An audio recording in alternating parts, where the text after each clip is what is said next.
Dale, are you still there? Carl, are you still there? Hey, all right. Okay, I'm going to turn the microphone on. You guys will be on speaker, okay?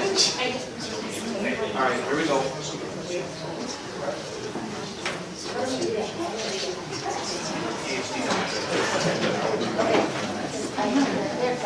All right. Yeah. Not a technology. What?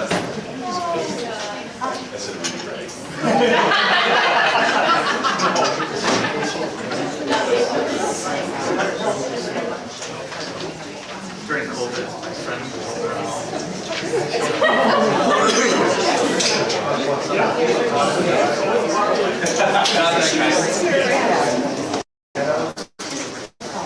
Okay, 5:45, can you call the meeting to order?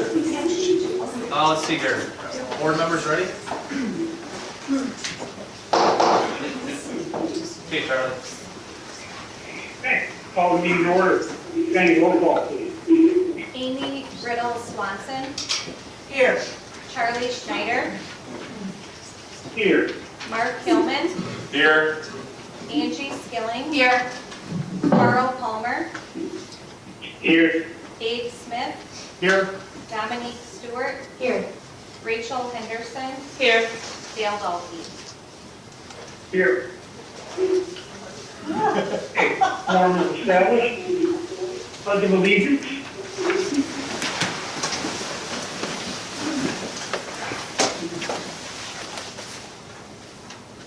I pledge allegiance to the flag of the United States of America and to the republic for which it stands, one nation, under God, indivisible, with liberty and justice for all.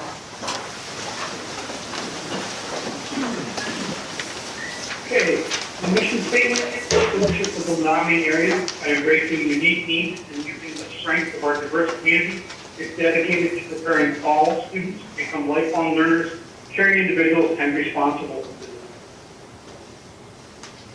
Does anyone have any suggestions on the agenda order? Any changes there? Hearing none, let's move on. Recommendations and commendations. Charlie, we have several commendations tonight, and Angie, if you'd like to come up, you go first, and then Dominique has some as well. First, I'm going to read this so that everyone can hear it with a microphone, and then I'll come to the middle. Today, on behalf of the board, we would like to honor Oak Lawn Food Service Department, specifically Renee Brenhofer. So if Renee, you want to come forward and stand in the middle. Jessica Hagen. Jessica, if you want to come forward and stand in the middle. Sally Gates. Sally, if you want to come forward. And Kathy Price. And we're specifically honoring them. And the Oak Lawn Food Service Department is recognized for being dependable, kind, and caring. They look forward to seeing the kids each day and taking pride in their work. These ladies often share pictures of the foods they prepare, especially when utilizing food from the school garden. As a group, they always have a smile on their faces and are eager to do whatever they can for the kids. We are grateful for all that they do for our students and our staff every day. So thank you, ladies.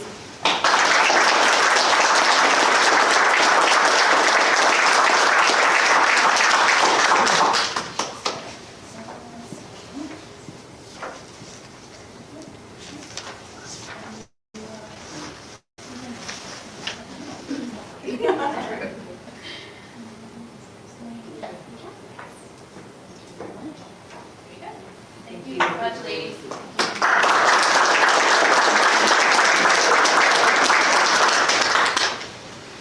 All right, the next person that we want to recognize today is Megan Abel.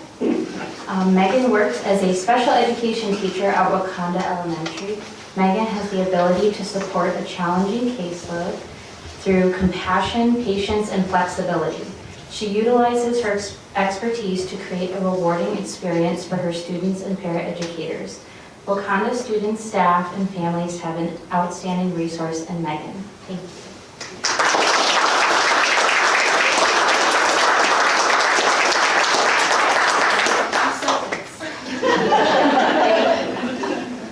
Monique, before you read the next one, I want to point out Megan's also an awesome 8th grade volleyball coach. I know my daughter loves playing. And next is Tara Reeder. Ryder. There we go. Tara Ryder. Tara works as a special education teacher at Oaklawn Elementary. Tara does an excellent job communicating with parents of students on her caseload and maintaining a great relationship with them. Additionally, Tara has served in numerous leadership roles at Oaklawn and within the school district, as well as being an active trainer certified by the Crisis Prevention Institute for Nonviolent Crisis Intervention. Oaklawn students, staff, and families appreciate Tara's efforts and talents. Thank you.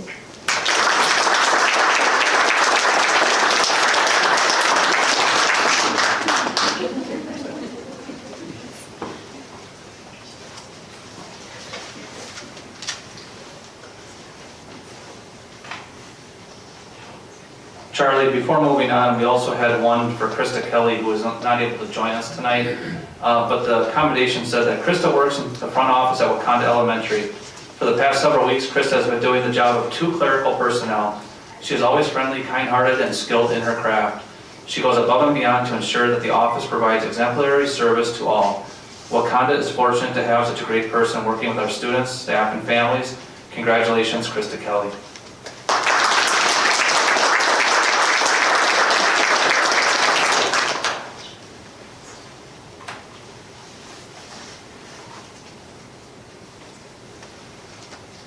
Did I just send Joe for recommendations and accommodations? Yep, that's it. Okay, thank you all, well done. It's a really great reminder when you see all of those people up front that what a great place to be, what a great place to be a part of. So let's move on to the January highlight on youth. So board members have the... See that one? I'm afraid if I open it up, I might kill my internet here. No problem, Charlie, thank you. So board members have the January highlight on youth report in front of them, and it will be shared publicly on the school district social media accounts tomorrow. But just to give a brief overview, the high school had some real nice pictures and description of the band and choir concerts that were held this winter, dance team performance along with gymnastics team. Senior Dylan Norby set the school record for the 11 dive event for the swim and dive team. And the high school science Olympiad team continues to have a great season. They recently placed second out of 55 teams from around the Midwest. The middle school had some nice pictures and information about the winter band, orchestra, and choir concerts, and all the talented musicians that we have at the middle school. Downsville had a summary of a recent cookie decorating event held by the PTC at Downsville, along with the student council, who sponsored a food and funds drive for Stepping Stones. Also a knitting event by Miss Wildner, making a scarf for every student in her class. Knapp Elementary School had kindergarten through 2nd grade students make holiday cards for residents at 2 assisted living facilities, and students in grades 3rd through 5th grade sang carols to them during the holiday season. Moving on to Oaklawn, there were dress-up days that were very popular around the holidays. Some nice pictures of green and red day. I think I need a sport coat like this little gentleman, student. That's the most festive suit I've ever seen. Snowflakes and Christmas trees, and also a real nice summary of the band and orchestra from the middle school visiting Oaklawn on December 21st. River Heights had a, let me just see here. Kindergarten students and families participated in making gingerbread houses, and there's some nice pictures of that. Wakanda had their winter concert, and also the concert was entitled A Winter Snow Day. So I don't know if that was planned or what, but it was it was pretty accurate. So anyway, a lot of great things happening in our school buildings over the past month, and we will be sharing this tomorrow. So thank you. Excellent. Again, thank you for that, Joe, and another reminder of a great place to be. Student Representative Communications, Katrina and Rebecca, what's going on at the high school student council? Okay, so for PFM, a big shout out to Kaya Hayden, Dimitri Bang, and Olivia Pritchell for earning the biggest returns in their stock portfolio, which is played in Miss Goodman and Miss DeLong's PFM classes. Kaya earned over $33,000 in about a month and a half. Next is lead. Mustang leadership students will be going to the middle school January 10th and 12th to teach a leadership lesson to 6th, 7th, and 8th graders in Miss Drake's lead class. Girls Cross Country. The MHS Girls Cross Country team received some excellent end-of-season awards. The girls team won the BRC Sportsmanship Award for cross country, while Brooklyn Hoff was named Wisconsin Cross Country Coaches Association Runner of the Year for District 3. Anna Insomne also earned Academic All-State Honor for the second year in a row. And then moving on, we have the United Peer Partners. They are wrapping up their first ever semester of the Unified Peer Partners. This is a course that is promoting inclusive culture throughout the high school. Students with disabilities in the adapted PE classes are combining the general education peers. The use of physical education to bring these groups together in a learning environment has been incredibly successful for both groups. The peer partners are gaining different perspectives, patient communication skills, and friendships. As a part of Cabin Fever Week, they will be having the first ever Spread the Word to End the Word basketball game during study hall on Tuesday, January 24th. Oh, no, it worked. Okay, that turned off. The United Peer Partner class will take on leadership class to spread disability and inclusive awareness, as well as a campaign to stop using the R word. And then moving on to DECA. DECA was finally able to run Mr. Menomonie on Wednesday after we're scheduled twice due to the weather, 3 times the charm. The event raised about $1,894. That went to the winner's charity, Gavin Hall, and he was proud of Mr. Menomonie for his charity, the Truck Project. Also, congrats to the DECA members that competed last week at the UW Stout. Ariana, I'm trying not to butcher this name, Cadlick earned 3rd in accounting applications. Elizabeth Gray and Jalen Spies earned 3rd in hospitality services. Olivia Burstead earned 3rd in hotel and lodging management. And Talia Swanapool earned 1st in sports and entertainment marketing. And the students earned these spots to go to state later in February, along with Olivia Burstead, Kaya Hayden, Talia Swanapool, Lily Hastings, and Izzy Kolek for Projects Complete. Very good. Thank you very much, girls. We appreciate the update. Yes, thank you both. On to community communications.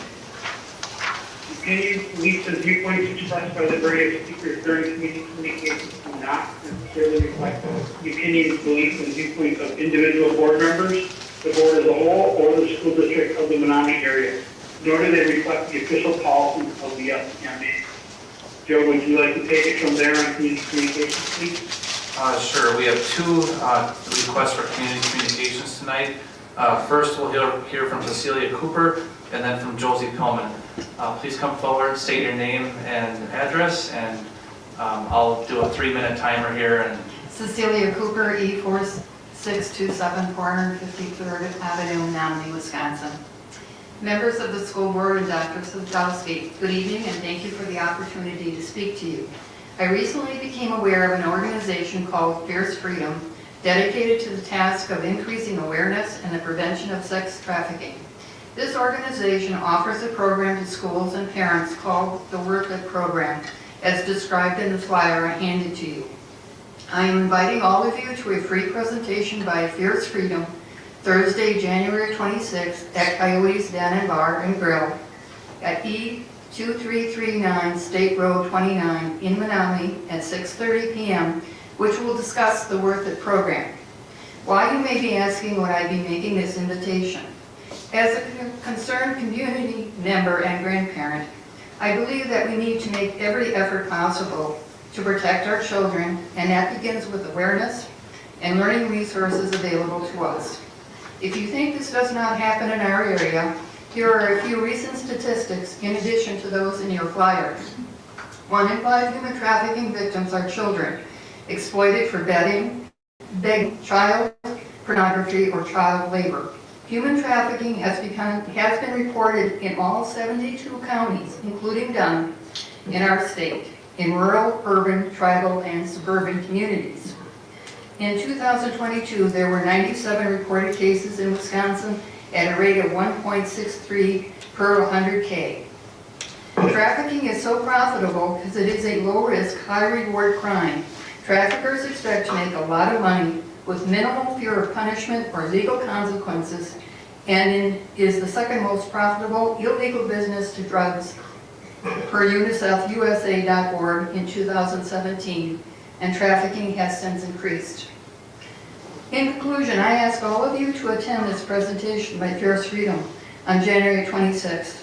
And I'm asking the district to send a notice and invitation to all parents in the district, making them aware of this presentation. January is Human Trafficking Awareness and Prevention Month. Please help us in our efforts to raise awareness. I do have additional flyers if anybody in the audience would like one as well. Thank you. Thank you, Cecilia, appreciate Can I it. just ask one more time, where is this located? It's not, doesn't look like it's, I can find it on here. Maybe I'm missing something. It's at Coyotes, correct? Yeah, it's at Coyotes Den Bar and Grill. Just west on 29, just out of town. Past That's Highway one 8. of these two if anybody wants it. Thank you.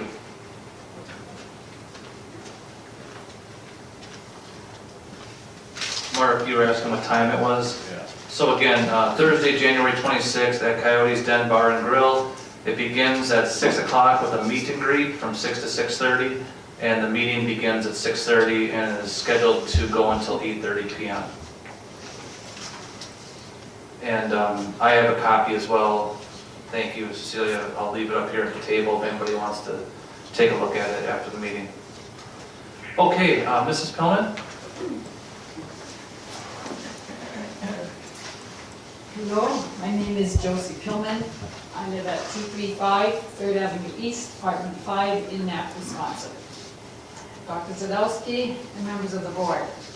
On the agenda today is an appeal to the school board to take a look at the decision of the Reconsideration Committee regarding two books celebrating gender identity and transgender ideas. This is about much more than removing bad books from the school libraries. It is about indoctrinating young children in a worldview that is not Christian. Most in the community are not very familiar with the educational system of rating books, awards, and what that means. Even the Library Bill of Rights, for example. So although these systems may bear weight for those trained in educational degrees, etc., they do not bear the same weight for parents and community members. What does bear weight is common sense, the laws of nature, reality, morality, and truth. Parents do not want their children to be told that lies are true. Parents want to be able to trust the teachers to be people of character who will speak truth. Parents want to believe that the teachers have the discernment to be passing on wholesome ideas to shape the minds of little ones in a moral, righteous way based on reality. To tell a little child that he can change his gender if he feels like it is not reality. To tell a little child that he can, I'm asking you on the school board to have the courage to stand against bad judgment, to stand against wrong decisions that were made to put these books into the libraries in the first place. Our own teachers are being pressured by the CDC, that's the Center for Disease Control. They are trying to enforce a policy in our schools that would reward schools for having more gender identity books in libraries and having flags and symbols that celebrate the wrong sexual practices and identities represented in the LGBTQ agenda. Let me be clear, perverted sexual practices do not control disease. They spread disease. All manner of sexually transmitted infections, or STIs, are spread by immoral sexual practices. Monkeypox and AIDS and syphilis, to name a few. To remain celibate until marriage and then to remain faithful to one's spouse would completely eliminate spreading these diseases by sexual misconduct. This is the truth that should be taught to our students and should be encouraged by the CDC for disease control.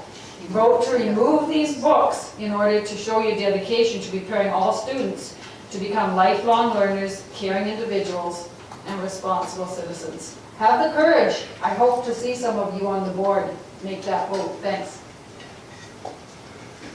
Charlie, that's the end of the community communications. Thank you, Joe. Okay, moving on to the revenue and expenditure reports for the month ended December of 2022. Leah, could you go ahead and review the reports, please? Okay, for our revenue report, we'll take a look at that report first, if you'd like to open that up. For our general fund, we've receipted in so far $9,989,482.49. For our Fund 21, which is our gift donation fund, we've receipted in $194,451.98. And then our special education fund, we've receipted in $590,092.73. For the month of December, we've received in our equalization aid payment, our second special education aid payment, and then some grant payments along with donations for our revenues. The next report are expenditures by object. And this is looking at all funds. We're at 32.67% compared to 34.04% last year at the same time. Nothing new or different for the month of December, just one-time purchases and bill payments for the month. And then our last report would be our expenses by function report. If we break that down by our general fund 10, we're at 32.46% compared to 31.59% overall. And then fund 27, we're at 35.84% compared to last year, 34.82%. And then food service, if we take a look at our fiscal year to date spent, we're at 35.57 compared to 37.61% in the previous year. And again, nothing out of the ordinary. One-time payments and purchases. We did make the 4K site payment fees in December. We do that each year. And then summer school course fees were paid out here in December, which seems late. But we did have some late bills come in from CBTC. So that was a little unusual to see that in the month of December. Any questions? Thank you, Leah. Any questions on the expenditures and revenue report? Nothing here, Charlie. All right, and let's move on to the monthly employment. So the monthly employment report is a standing agenda item. Board members, hopefully, let's see here, my computer, unfortunately, board docs just froze up. It's not our local network. It's sometimes when so many school districts have a meeting at once on the second Monday of the month. Board docs had fixed their servers or something. We haven't had much of this compared to a few years ago. Oh, okay, it came up now. Sorry about that. But board members, you've had the opportunity to review the report. It's a standing agenda item. Are there any questions tonight? Okay, nothing here, Charlie. All right, then moving on to the consent agenda. Entertain a motion to approve the consent agenda? Abe, so moved. Second, Rachel Henderson. I'm sorry, was that Abe and Rachel? Yes. Okay. Quickly, any questions or comments on the consent agenda? All right, so the motion before us is to approve the minutes from the regular board meeting of December 12th, the financial reports for general fund checks in the amount of $1,979,226.21, cash receipts in the amount of $185,039.07 for December of 22 as presented, and there are no donations over $1,000, and the choir trip is part of the agenda item as well. With that, Jenny, let's take a vote. Carl and Dale, are you going to be voting on your computer, or would you want to vote via voice vote? Dale can vote on that. I just voted online. That was Carl? And Dale as well, he said. Okay, so you're both good to go? Thank you. Yep.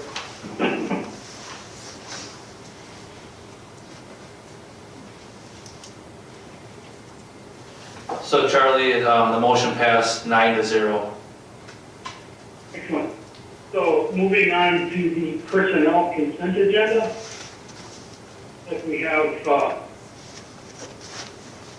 two retirements and a resignation there. Entertain a motion to approve. So move. Amy. I'll second. Amy on the motion and Carl on the second.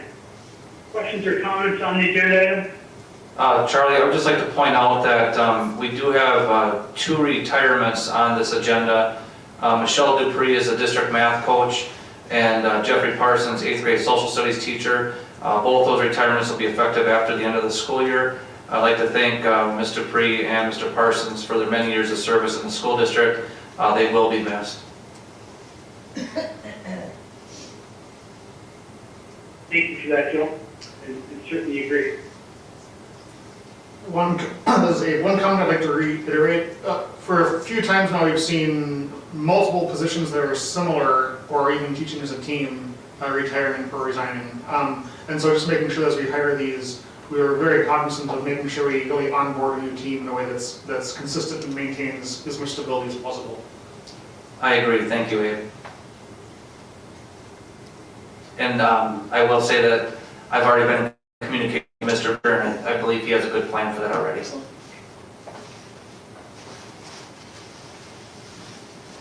Okay, any other discussion? Okay, let's take a vote.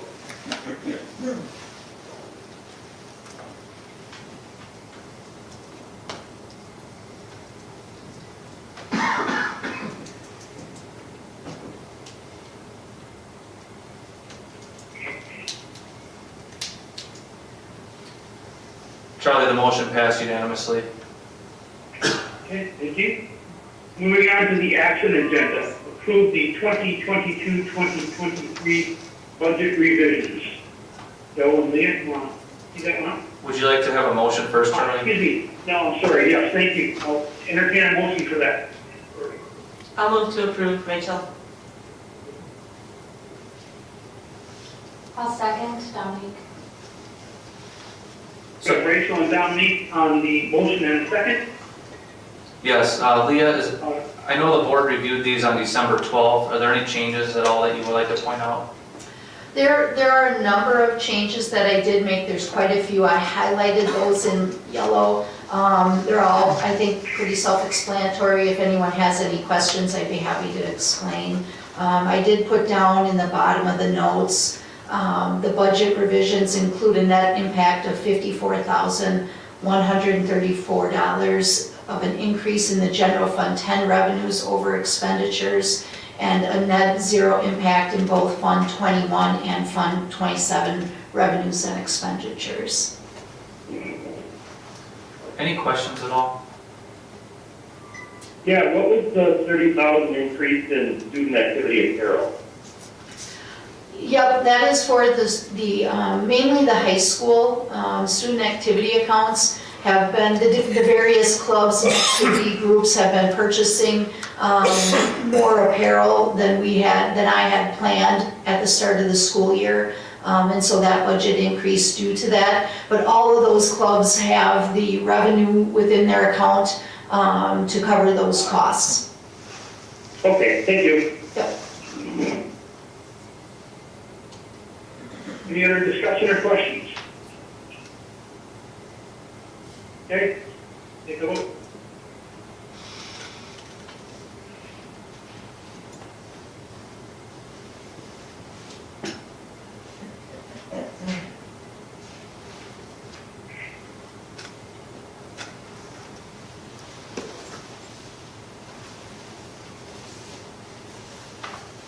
Charlie, the motion passed 9-0.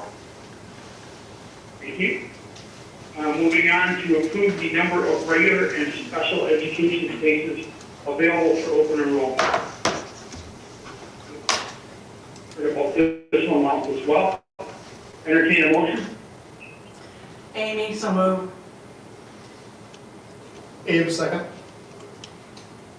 We have a motion from Amy and a second from Abe to approve. Discussion. Charlie, like you said, the board reviewed this list on December 12th.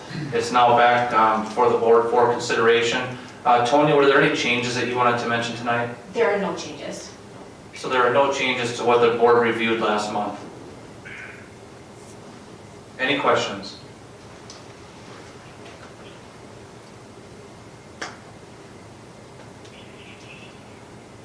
Okay, hearing none, let's take a vote.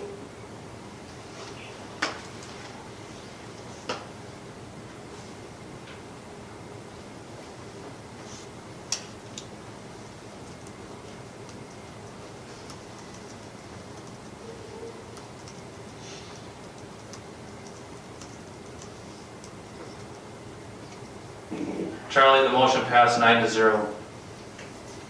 Thank you. Okay, moving on. Consider the appeal of reconsideration committee decision.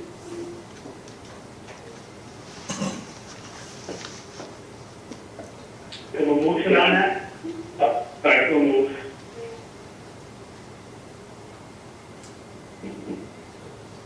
So Carl, could you clarify your motion? My motion is to consider the appeal. Carl, are you making a motion to affirm the decision of the reconsideration committee, or are you making a motion to do something different? To affirm the decision of thank you, to affirm the decision of the reconsideration committee. Okay. Abe, second.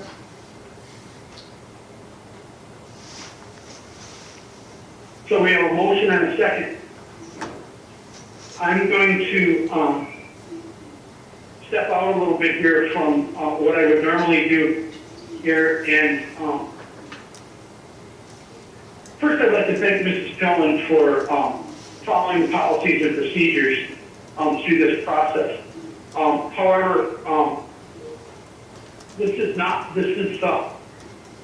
just one of the more recent examples of her asking us as a board to break with statute, either federal or state. And I don't think there's any need to debate the actions of the committee. She's asked, what's being asked of us is to break the law. We all swore an oath when we became board members that we would uphold the Constitution of the state of Wisconsin and the United States Constitution. I can't see how us doing something that is against statute upholds that oath that we all took. So therefore, for that reason and that reason only, I'm asking to call the question. If in fact we do, what we would need is a second and a 2/3 vote to actually call the question, and then we would go on and do an immediate vote. If the 2/3 vote does not pass, then we can debate as needed and then vote.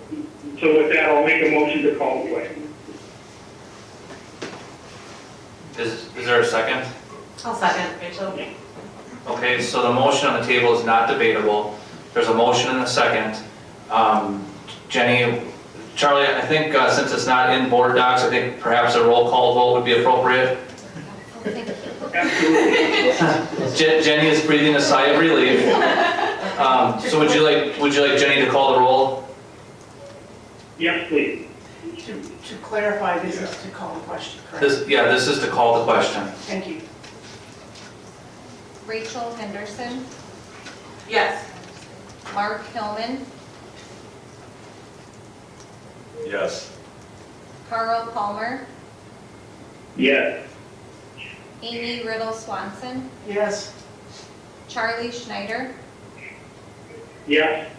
Angie Skillings, No. Abe Smith, Yes. Dominique Stewart, Yes. Dale Dahlke. Yes. Charlie, the motion passes 8-1.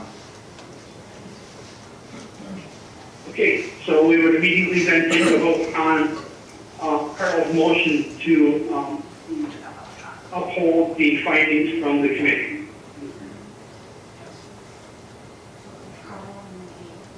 So the motion was made by Carl, it was seconded by Abe, and Jenny will submit an electronic vote. Jenny, is that correct? Yes, and the motion was to affirm the decision of the reconsideration committee. We're good? Okay, it's on its way.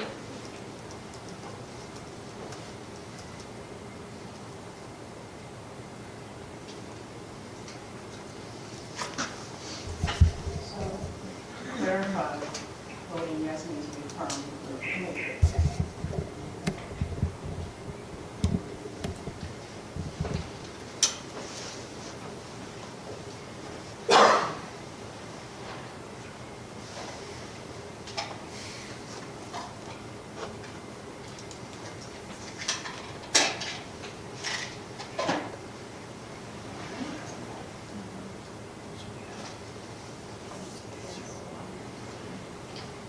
Charlie, the motion passes 8-0 with one abstention.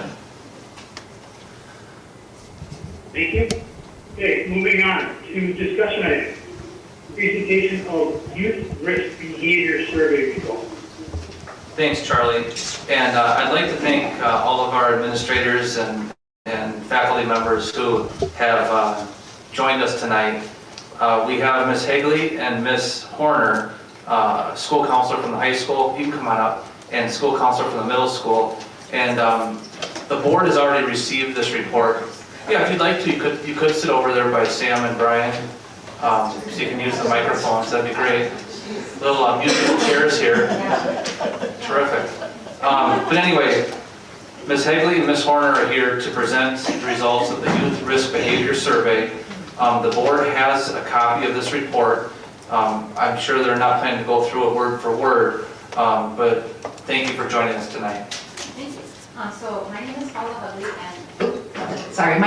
Hugley, and this is my third year in the district. Very happy to be here. Prior to this, I was 13 years as a 4K-12 school counselor in Elmwood, so it's been a nice change of pace coming here. I'm Nancy Horner. It's my 30th year in the district, and I also enjoy coming to work every day and happy to be representing Pupil Services. The Youth Risk Behavior Survey has been conducted in Wisconsin for a number of years, and the data that we were able to pull for comparison this year was between 2019 and 2021. Now the data is definitely interesting because it was pre-pandemic and then during the pandemic, and the data that we were able to pull was some from CISA 11 and some from Dunn County to compare. So it's definitely not apples to apples, but it does give us a good insight as to how our students have been feeling at the middle and the high school levels. So some of the things that we noticed, some positive trends, some decrease in bullying that we noticed. School climate is something that as a district we've been working toward and doing some really great things in all of our buildings, making sure that students feel connected to staff members of all realms, you know, from our bus drivers all the way up. Go ahead. Sorry, before you jump into the numbers, when was, you said it's 2021, but like when and how was it administered, so we know how to interpret? Oh, sure. It's a voluntary survey, so students can abstain from any questions at any time. They don't have to take the survey, but they're encouraged to. It's 100% anonymous, so we cannot trace it back to any individual student. I don't remember the survey window, Tonya? It was like in October of 2021. Yeah. So going back into the students who feel that they belong at school, that's something that we as a district have done a lot of work on this year, and each building is taking some really good strides and seeing some good improvements to make sure that our students feel like they belong here. Sure. So I'm going to talk about mental health. I think, again, we aren't going to go word for word, but I think this has been an especially important area. I mean, I think for all of us, but especially speaking of COVID and things that have been happening. I think the decrease in the percentages of students who are considering suicide is the most important one to all of us. I think it shows the students still have extreme need, but it is going in the right direction. The suicidal ideation and the considering suicide have both reduced. Students who feel they get emotional help when it's needed is higher both in Menomonie than Dunn County and in CSA 11. And I guess that's the last one before substance abuse. I had a question about that, and I don't know if it's appropriate to break in, but since you're in that section, I was wondering about that students who get emotional help when needed question. So those percentages seem low if it's the students who need help getting it when they need it, but if it's all students, so my question is sort of like, what is it 30% of? Is it 30% of the whole population, or all the survey takers get emotional help when they need it? It's the survey takers, and the question itself was, do you seek help from adults when you need help emotionally? And so that was how many responded, yes, I do. They're hiding a lot. And so some could not need help, or not feel they need help, or not think they need help. That's true, yeah. And it's hard to suss that out. Yeah. Thank you.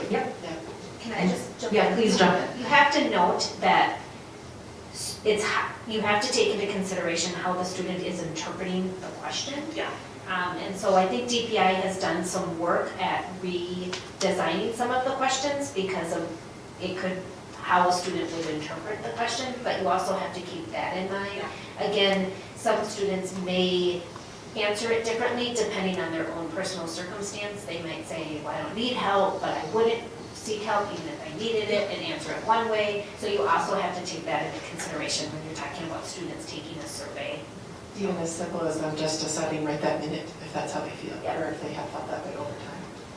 And I'm going to interrupt now. I just got a text that some of our board members are having a hard time hearing. So if we could make sure we're speaking into the microphones. I know it's a little bit cumbersome, but that would be appreciated. Thank you.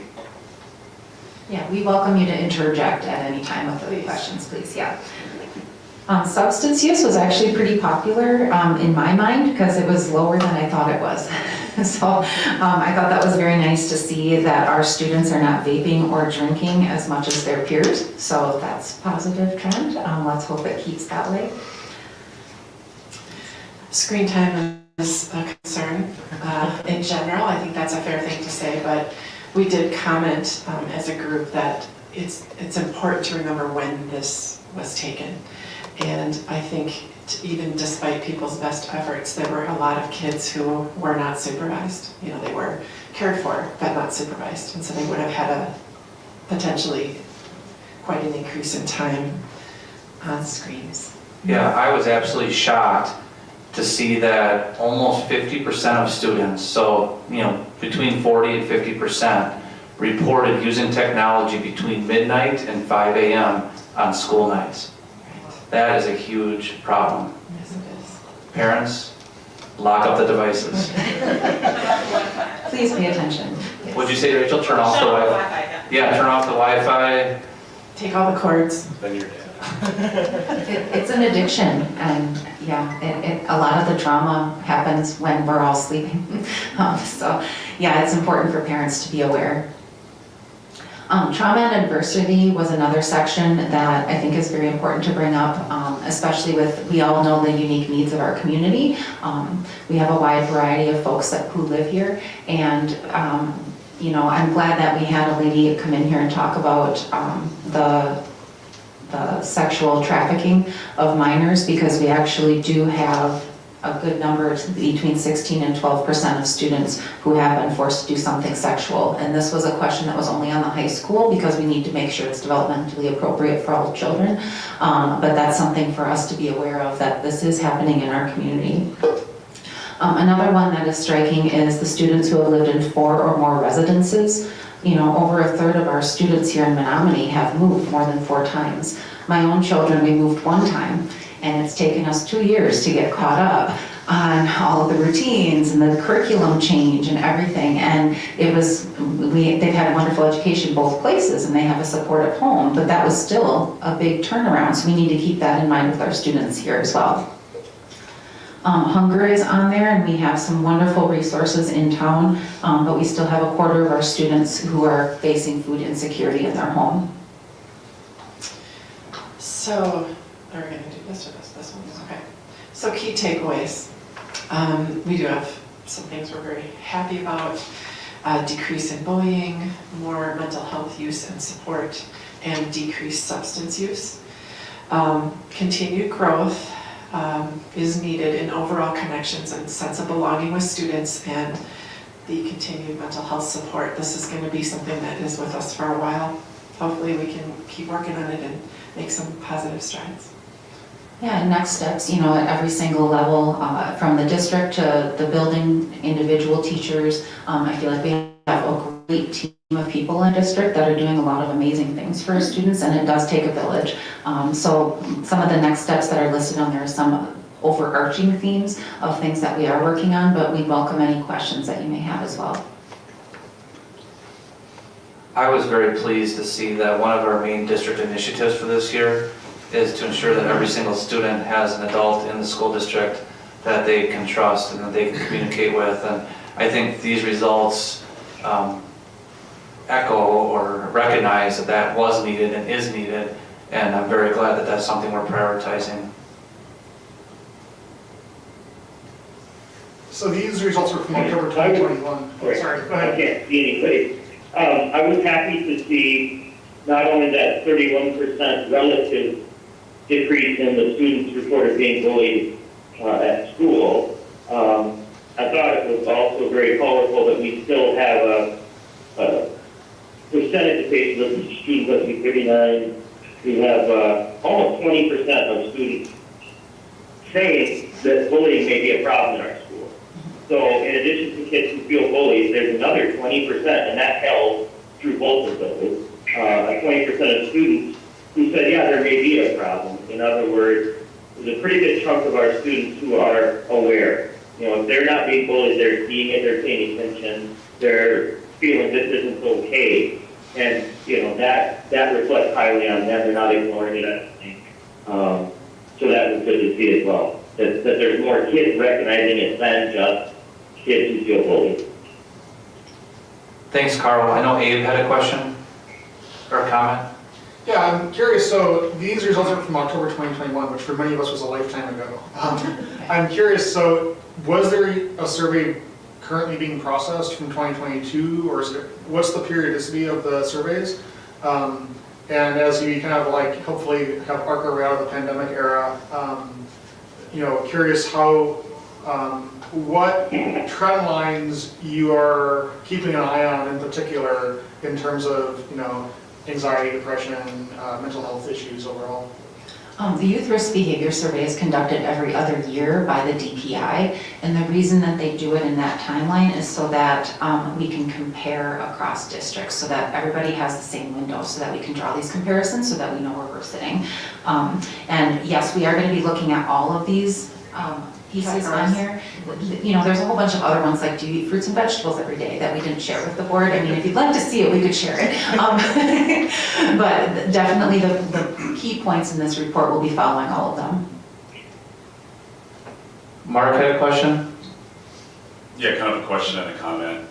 Do you think there's any correlation between, if in fact these numbers are correct and people are answering them honestly, between substance abuse and then the social media or the screen time, because that's kind of that's how they get stimulated, that's their high. So do you think that we've kind of, if 50% of the kids are actually doing that between midnight and 5, that's a huge problem, but has that kind of taken over from the substance? I mean, is there any correlation there that you feel? It is an addiction. Yeah. Very much so. I'm not sure. I think there's been a lot of really good health curriculum and, media that we've seen in our society to go against drug use and things like that. I think the consequences for athletes has been a big motivator as well.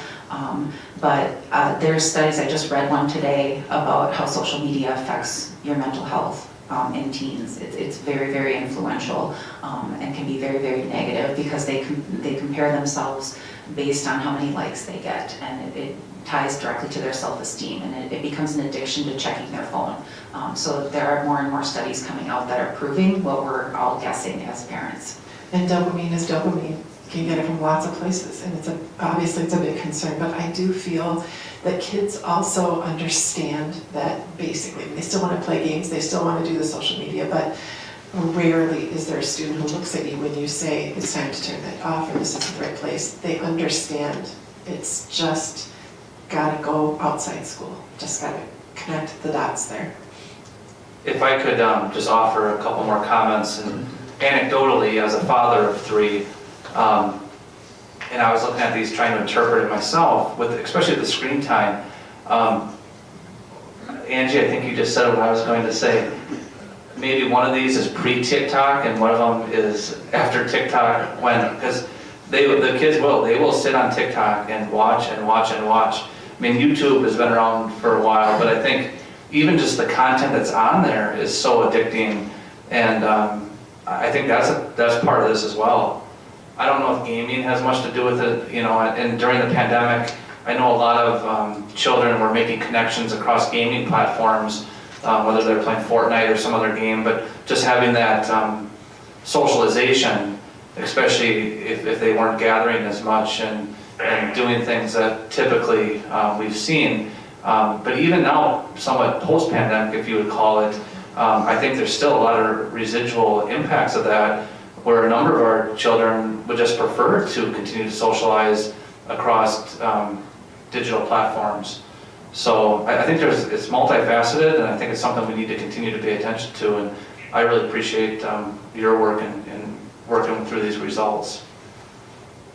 Dale or Charlie, did either of you have any comments?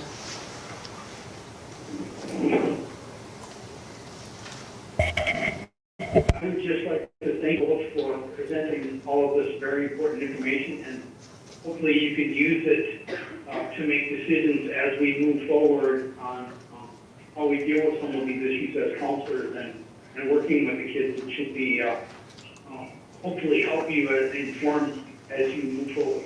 So thank you. Okay, I think we're good here, Charlie.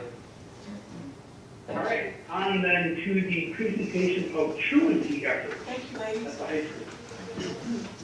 So we have a number of great things tonight, and now we're going to hear from high school principal Casey Drake and our, what's your title, Storm? I just went blank. Yeah, thank you, Dean of Students. Wow, maybe I've been doing too much TikTok. Our high school principal Casey Drake and our high school Dean of Students, all I could think of was girls basketball. Storm Harmon. Guys, thanks for joining us, and please take it away.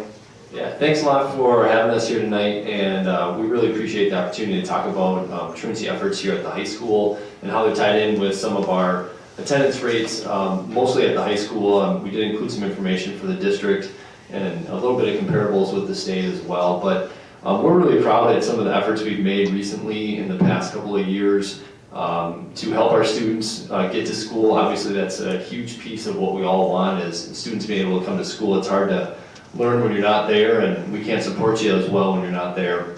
So we can get you in the building, get you in the seat in the classroom. We feel like we can be considerably more successful for students, and that's been a big push for us. So Mr. Harmon has put a lot of time and effort in the past year into building on what we already had in his new role in this position. And I think we've done some really nice things, like I said, at the building level. So Mr. Harmon will take us through kind of a couple data points first, and then talk about the truancy process with the county, and then some of our efforts at the high school that I think have been really helpful. Well, one thing that I want to point out before I turn it over to Mr. Harmon is that I think we've really tried to approach this from kind of the whole child approach, making sure that Students are supported, and although they're not coming to school as often as we'd like, and certainly we want to make sure that that changes as quickly as possible, we also want to get to the root of the problem. And I think that is something that Mr. Harmon has done an absolutely great job on and has been recognized in a few different places for that. So I'm going to turn it over to Storm, and he can kind of walk us through the short presentation that we have for you. You all can see the slide, right? Moving on to the next one here. Just from a district standpoint, where you see us, the goal is to hit 100 here. So you can see that our chronic absenteeism rate is about 13%. So we're slightly above the state average, which is good. But there's a direct correlation when they get to the high school that we want to graduate them. You can see that we're a little more percentage points, a little higher than the statewide average there, which is a good sign. And I think it's important to see a district view of this because it's a collective effort. There's a lot of habits that are learned at a young age. We eventually get them at the high school. Being a teacher at the middle school too, you can see us try and grind and get through some of those habits that we don't like and want to fix them. So moving on here, the truancy process. You guys want a sheet here. This is from the county. I got this one. It's a little bit bigger for you if you want to pass it. Sure. Perfect.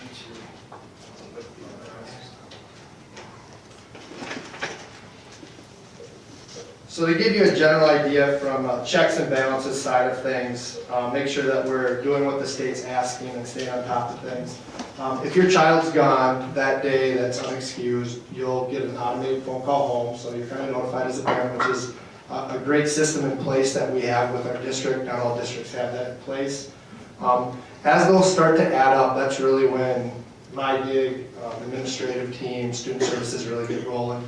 When students hit 3 to 5 days unexcused, we start sending emails home to them to let them know, hey, we're aware. We make phone calls home with them. That's usually when we start to get the students into the office to see if there's something that we're missing that we can help them with. As those accumulate, when they hit about day 10, that's when we get into our 118 meetings, state statute 118 point, you can see on your sheet 6.5, something. That's an official meeting. They get a certified letter sent home. We get the families, their caregivers in the office with me. If they're on IEP, their case manager will be present, and then usually their school counselors in the meeting too. And the whole goal is really to just identify barriers, make connections with the student, because we want them in our doors. We want them to learn. We want them to get a diploma. And really try and take a non-punitive approach to this so that we can see some successes down the road. If those don't start to work out, there's a couple options that we can go. We can file right away truancy, and the county can kind of take over from there.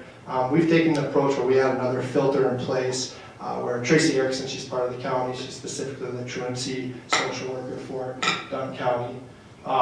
She'll have a meeting with the kid and their families. I sit in the office and she just kind of rolls with it.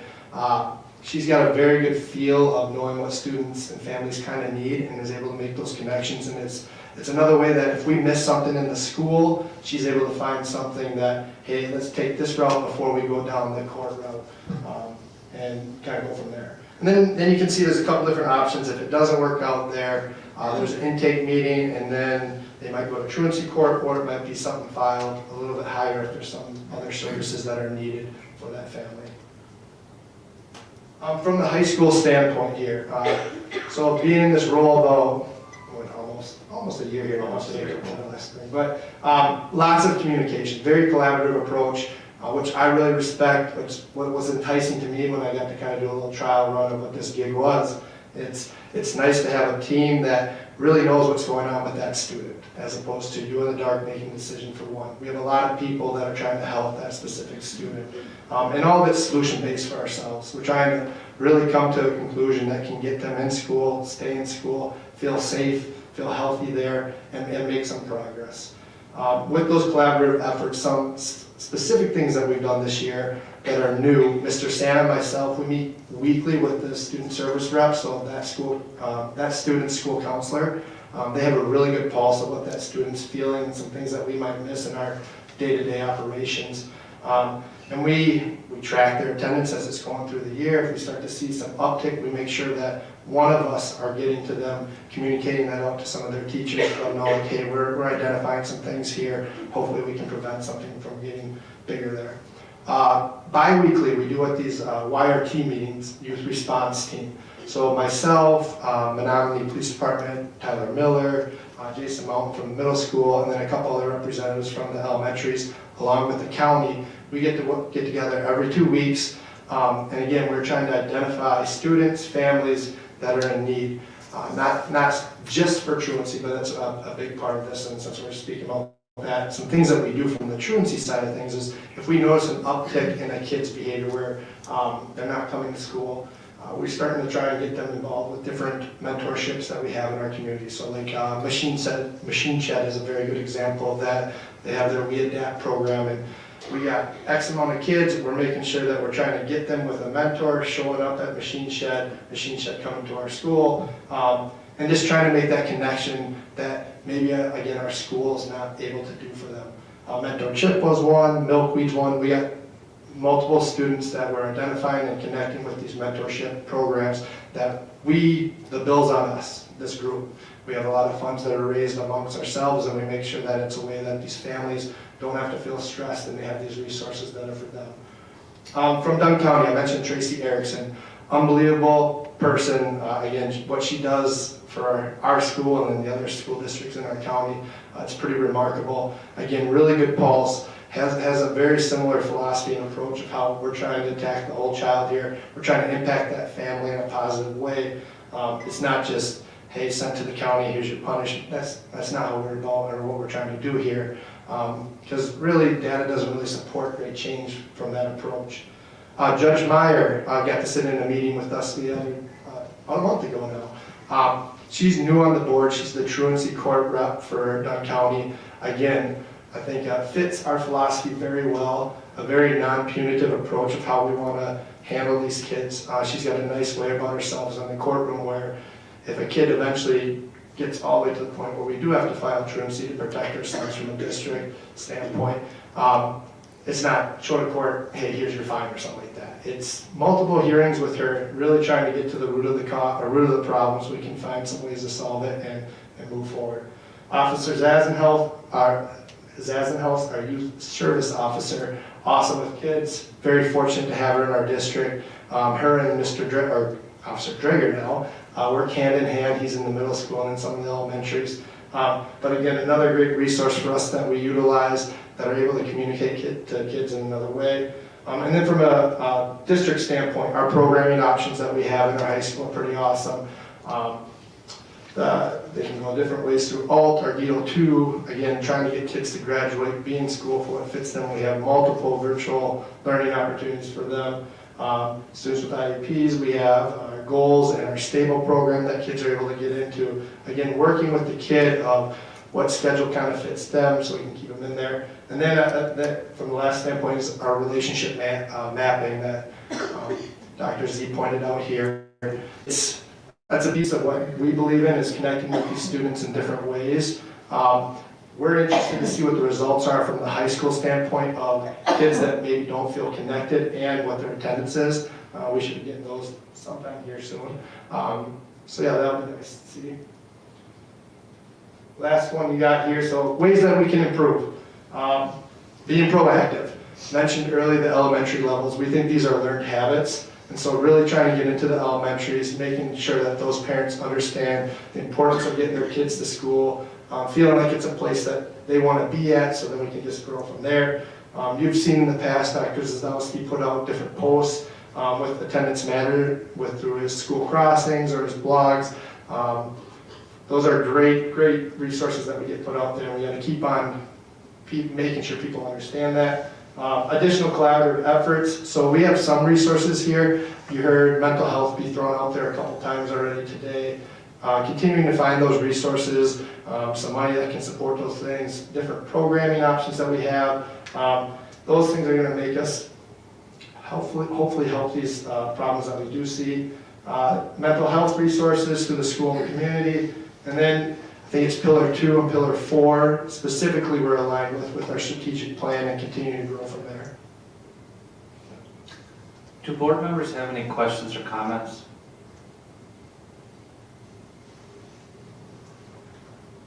I had a question about numbers. So the chronic absenteeism, you mentioned at about 13-ish%.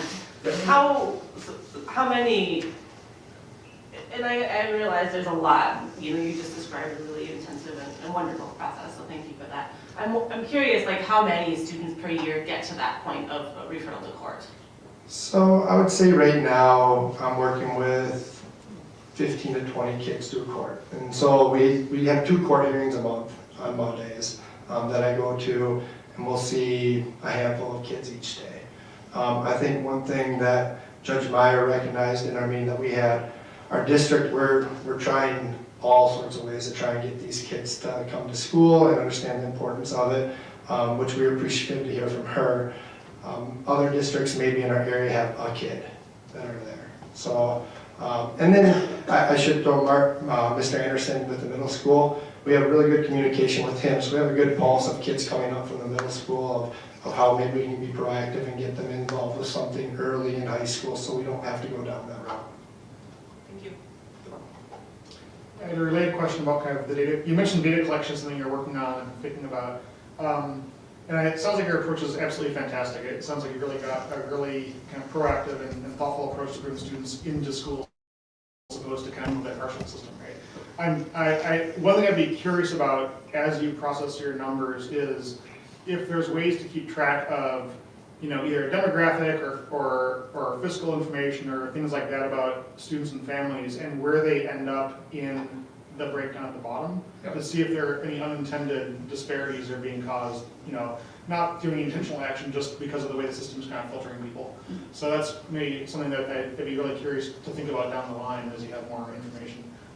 But a more substantive point though, so in the QIC meeting back in December, there was a comment from a high school teacher about the let's say the subtle issue of virtual learning, and is it bringing students who might totally disengage into a virtual classroom, or is it keeping students home who ought to be in school, and how we kind of play between that boundary. So how is that being used as a tool to either help or hinder the kind of truancy process? If I could help interpret that, the conversation, I think a lot of it had to do with many of the virtual tools that have grown in our district, Google Classroom being namely the most primary tool.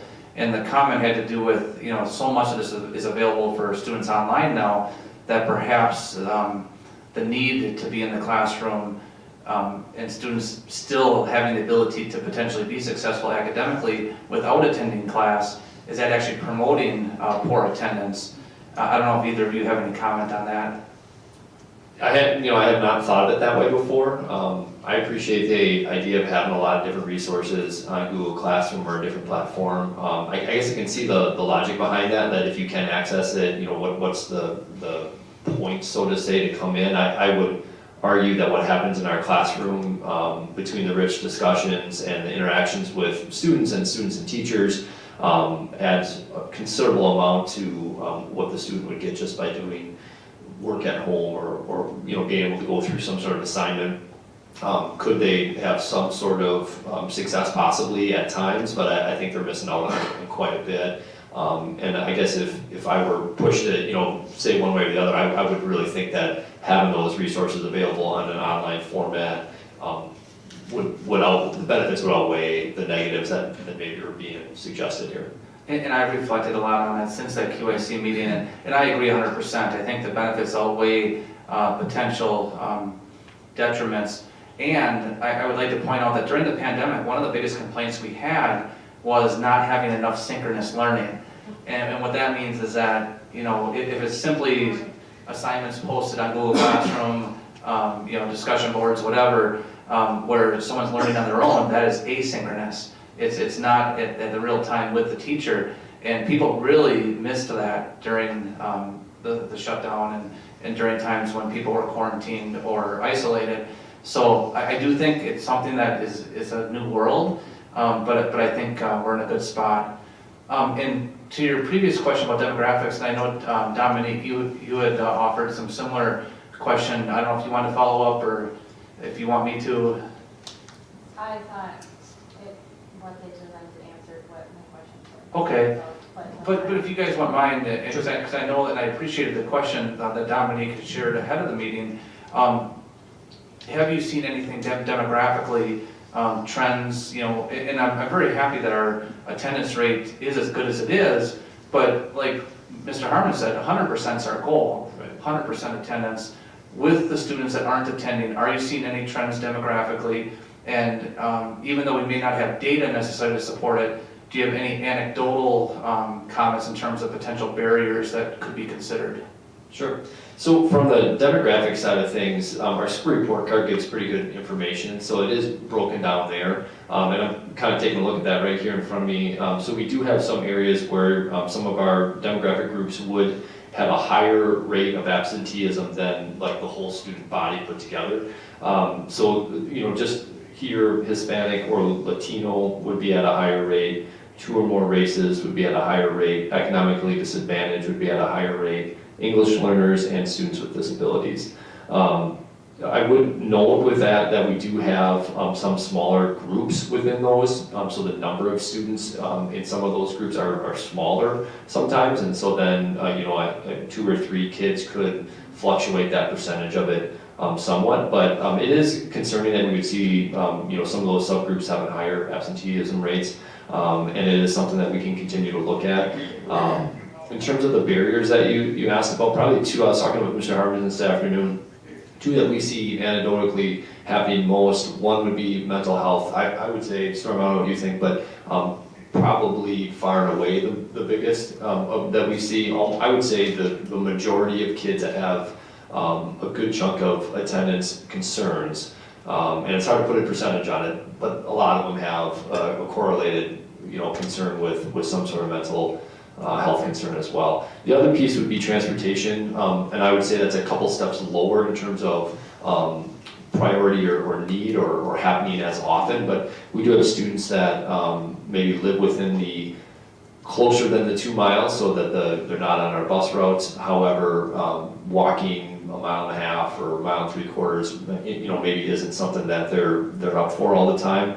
I think we also see some, especially as our students get a little bit older, they live further away in the district, are eligible for the bus, but I think sometimes they maybe don't want to or don't want to participate in the transportation that way. And so they'll find ways to get to school, but it's an inconsistent solution. So they'll be able to come some of the times because a friend picks them up, but when the friend can't or when that plan falls through, then they're kind of out of luck that way too. I also think that sometimes students might use that as a kind of an excuse or a piece to let us know something that might be out of their control or they think it's out of their control as an excuse to why they might not be coming. And part of what we try to do then is really figure out maybe what is behind that, even another layer to help support them more. Any other questions for Mr. Harmon or Mr. Drake? Do you think like the structure, I know it used to be like 2-hour blocks of classes and then it was every other day. Do you think since you've changed the structure, it has brought more kids to school since they have the same class every day now?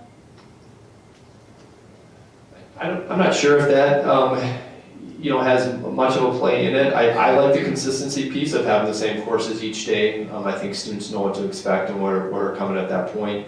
It might be easier if you have a class for a longer chunk of time and maybe for whatever reason you might not either want to or think you need to come to that maybe that trickles into, well then maybe I won't come for my a couple other classes as well. I hadn't thought of it that way though from the schedule change piece. That's interesting to They don't want to miss so much class because then they'll be behind. Right. And all their classes, not just 1 or 2. Sure. Dale, Charlie, or Carl, do any of you have any questions or comments? I have a question. Storm, issue with parents not getting notified with the 3 to 5 day email, maybe because their emails are getting intercepted. Yeah, I think I got your question there. Yeah, that is one of the barriers. Sometimes emails are not responded to, so I make sure we call. So there's lots of forms of communication. Also, our school counselors, they do what's Google Text. Sometimes families feel a little bit more secure when it's not a school number that's getting a hold of them, and they'll respond back and forth with that counselor. So we make sure that we try and find a way to make communication with their caregiver at home. Thank you. And then with that, the 118 is a certified letter, so we are notified through the Postal Service if it was received or not received, again, so we make sure we have that communication. Any other comments or questions? Okay, as we wrap up here, just a couple other things I want to point out. Truancy is something that we do take very seriously in the district, and I hope you can see that based on this presentation. By state statute, we're the county seat here in Menomonie, so we have to host a countywide truancy meeting every few years. In Dunn County, we have a countywide truancy meeting every year. And through those meetings, the process and the collaboration that we have with the courts and social services has really, really improved. I'd like to thank Tonya Kowitsky, our Director of Student Services. She has been very instrumental in working through that system over the years. And I'd also like to point out, and I think Mr. Harmon mentioned this, it's a district-wide effort. This presentation was focused more on the high school, but at the countywide truancy meeting, Mr. Anderson from the middle school is a very active participant, and then also our elementary principals. This year they were represented by Mr. Kennedy from River Heights. And at the elementary level, we see more issue with parent involvement, and the statutory phrase for that is contributing to truancy of a minor. At that youngest age, it's not so much the children's choice all the time, although sometimes parents have their hands full in trying to get their kids to school. But it's a district-wide effort, and I'm just very, very pleased that, again, despite our good numbers, we're continuing to try to improve. So thank you very much. Thank you. Gentlemen, I have a question, if you don't mind. If I'm reading it correctly,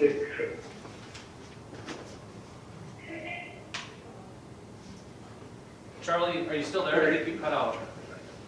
I am sorry, I stopped when I saw them on the delay getting up from the chair.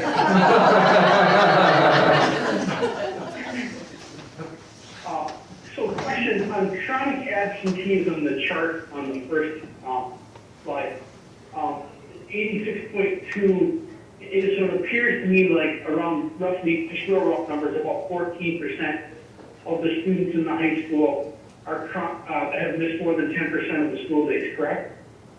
Correct, Charlie. And those numbers on that first slide are actually district-wide, not just the high school. Oh, okay. So we're talking about 450 people, students, have missed more than 10% of the day?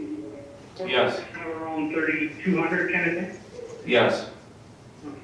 Okay, all right, thank you. That helps me to certainly understand the rigor to which you guys are working here to hopefully turn this around. That's a sizable number. And thank you for all that you're doing there. Hopefully we can get that to a more manageable place. Like you said, it's hard to learn when you're not sitting in the chair. Thank you. And Charlie, based on your question, I'd just like to point out that the district's number is 86.2% of the students attending regularly, whereas the state average is 85.7%, so it's better than state average. And it also needs to point out that not all those situations, not even probably half of them are truancy situations. Many are medical or other situations. So that graph there is just pure attendance. Thank you for that clarification. Anything else? Nothing else from me, thank you. I'm so sorry, I have one last question. You mentioned that maybe like in other districts, they have like one or something, I think you said? And is that is the disparity in the numbers like of what we're working with versus maybe another district because of like, the different options and steps you're going through? No, not necessarily. I think part of it is resources. I think we're fortunate, I want to say, to have my position a little bit where I can tackle attendance a little bit more at the high school level. Having multiple principals at the middle school and the students there, that helps there too. And I think we're making it an effort. We're being proactive with it. I'm not trying to throw anybody else under the bus or anything like that. It's just we're making it a priority because we know the importance of having kids in the seats. And just to make sure our interpretation is correct, I think when you were talking about one, and we were talking about, I think we were talking about the number of students that are being worked in the truancy system. So our resources to help those students in the system are more than some schools. And then certainly our enrollment is much different than other schools in our county. Some of the schools in our county are very small, so it would make sense that they would have significantly fewer students in the system. Thank you. I think just to add on that too, attendance issues, I would imagine, certainly from the school districts we talk to, and I would imagine from the school district we don't talk to, isn't an issue. I mean, this isn't something that is a Menomonie specific issue, getting kids to come to school, or a Dunn County or Wisconsin. I mean, this is something that many districts are challenged with and continue to work through, in past years and probably going forward as well. Okay, we'll try this again. Anything else?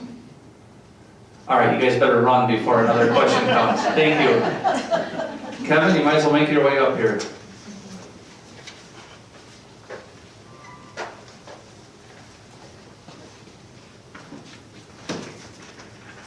All right, then, as Kevin approaches the bench, let's say, we'll review the 30-year capital improvement plan. Thanks, Charlie.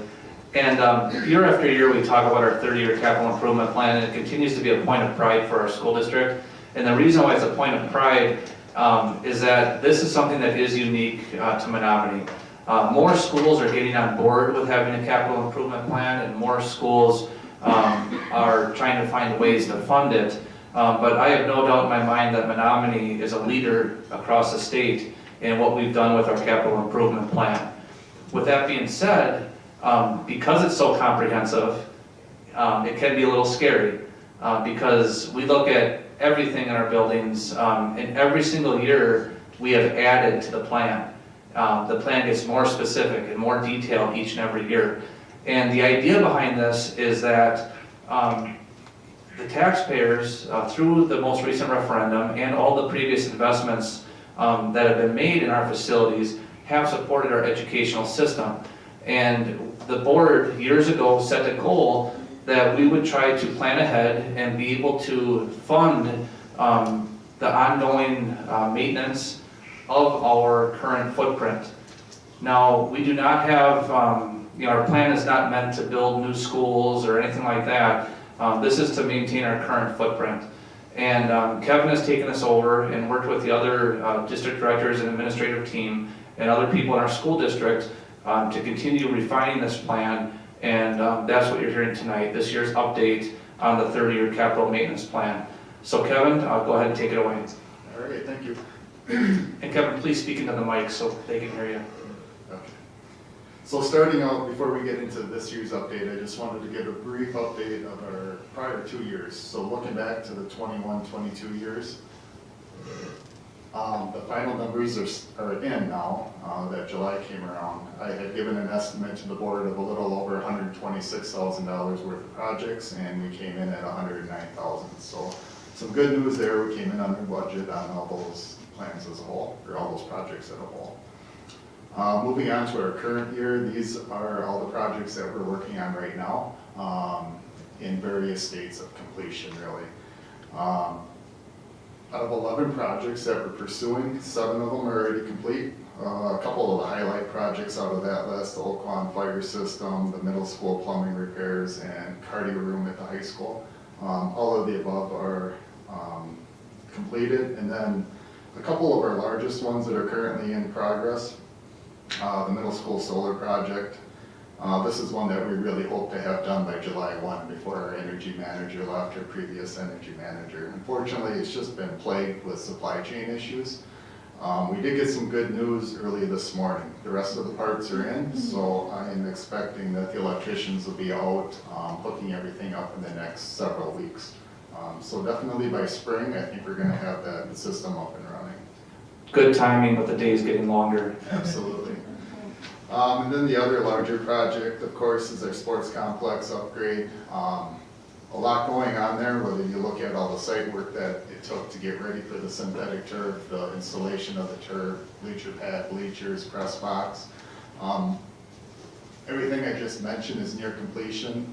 We basically have some punch list items to take care of next spring, along with some fencing to go up on the back of the bleachers. So the current state of that project, or our next steps for that project, we're in the design phase for the restroom facility. We're hoping to get that going early summer and wrap the project up as a whole later in the fall of '23. So that brings us to this year's update. And these are the projects that I would suggest the district consider pursuing for the upcoming year. Starting out, I'm just going to go through all 5 of the technology-related projects first.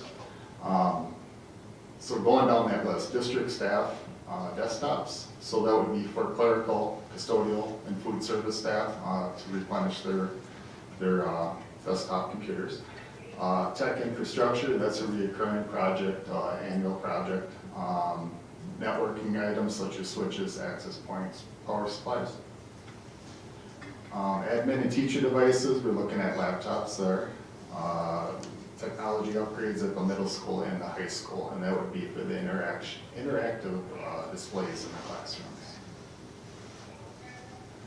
Then as we move on to the other buildings and grounds related, a small one here, sidewalk repair. This is one that was approved last year at this time that we have not moved on yet. And so basically my theory there is to keep those types of projects in the forefront of the plan and kind of reassess our hard surfaces in the spring and repair as necessary if necessary.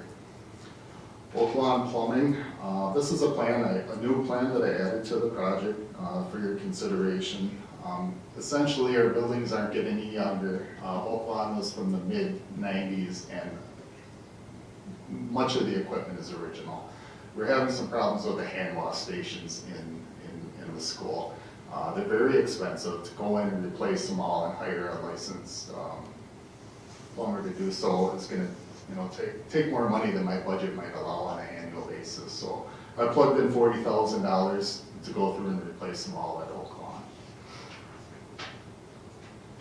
Blacktop maintenance, that's some of the routine maintenance that we see nearly every summer at our schools, crack sealing and line painting. Middle school flooring upgrades. A couple years back we did the project where we made the entrance secure at the middle school. When we did that, we were able to put new carpet into the front office reception area, but we weren't able to fit in the rest of the office area into that project. So I'd be looking to take care of like the conference room, principal rooms, and other offices down that hallway at the middle school. Middle school LED lighting. This is one I guess I just wanted to bring up. I did not plug numbers into the actual 30-year plan. And the reason I didn't do that is between myself and a lot of help from Steve, our energy manager, we're currently working on, we just finished today providing information to CISA 10. There's an opportunity for applying for a grant for LED retrofits. And what would be great if this goes through is it wouldn't just be the middle school, it would be the rest of the district that is not already LED. So to back up a little bit, we did try LEDs this last summer, and supply chain issues once again were a major holdup for pushing that project through. That combined with just the sheer number of the buildings that we wanted to do. We were shooting for taking care of middle school, River Heights, and Oak Lawn. And the feedback that we got from the electricians was it's too much work to try and do more than one school, and they can't get the parts. So for that reason, I didn't plug that number in with the theory that we could wait and see how this grant plays out. And Mr. Schneider might correct me if I'm wrong, but I anticipate hearing something more about that around the June timeframe of this summer. And as far as chances of getting it, I think I'm being told somewhere in the 20-25% chance. My opinion is it's worth a shot when you're looking at the entire district and what a total retrofit would cost, combined with it still being hard to get parts. So that's my thoughts on the LED upgrades at this particular time. Another new project that I added to the plan is doors. Several of our schools, again, just with their age and exposure to the elements and wear and tear, doors are getting in disrepair. While several schools could use an upgrade, I chose the middle school as their starting point. There's two vestibule areas of the school that they're in very poor condition. So the receiving area of the middle school and then near the gyms. Then moving forward, I think that's something I would like to add into this plan year by year based on the need of the other schools in the district. They certainly can use, River Heights High School, et cetera, can use some door work. With windows already in the plan, but no place for doors and the expense of the doors, I think it's worth considering. Elevators.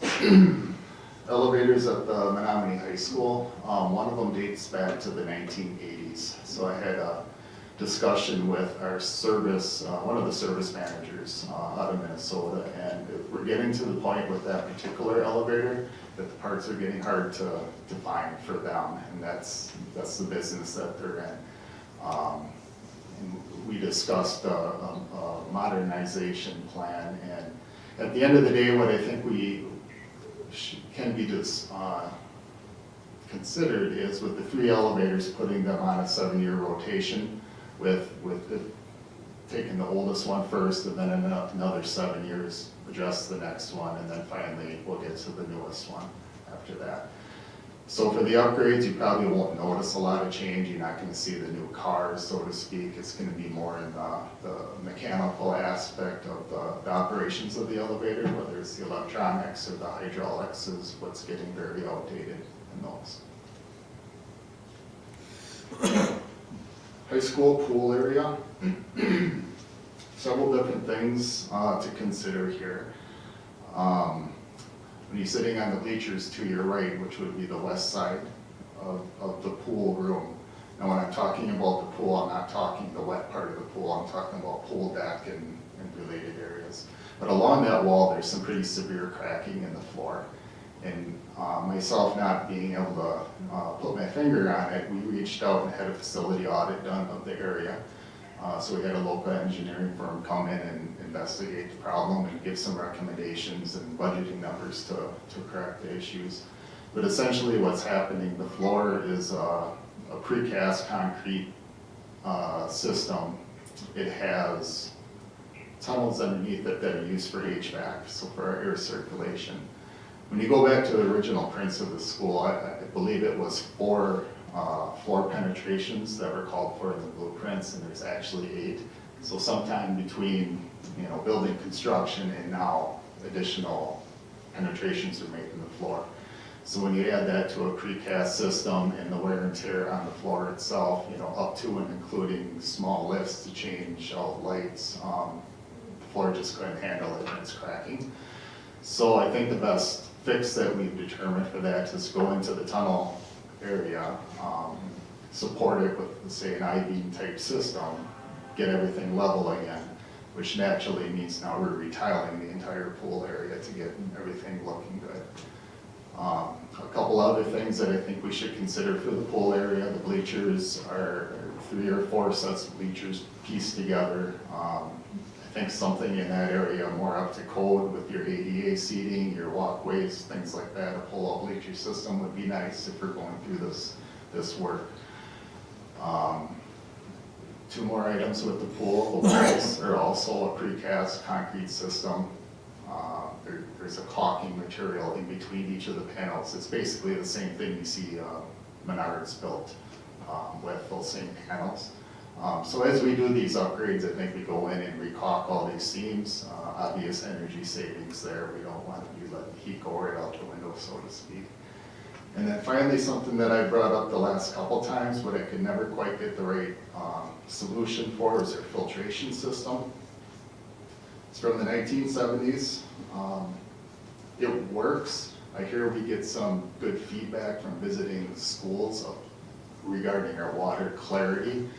The system itself is starting to fail. I would say on a weekly basis, we're in that pool mechanical room, just working on getting things up and running again. We had that power outage last week that probably ate up 3 hours of our time getting the pool back up. So whether you're talking about the large filter tank, which is, in my opinion, very dangerous to work on.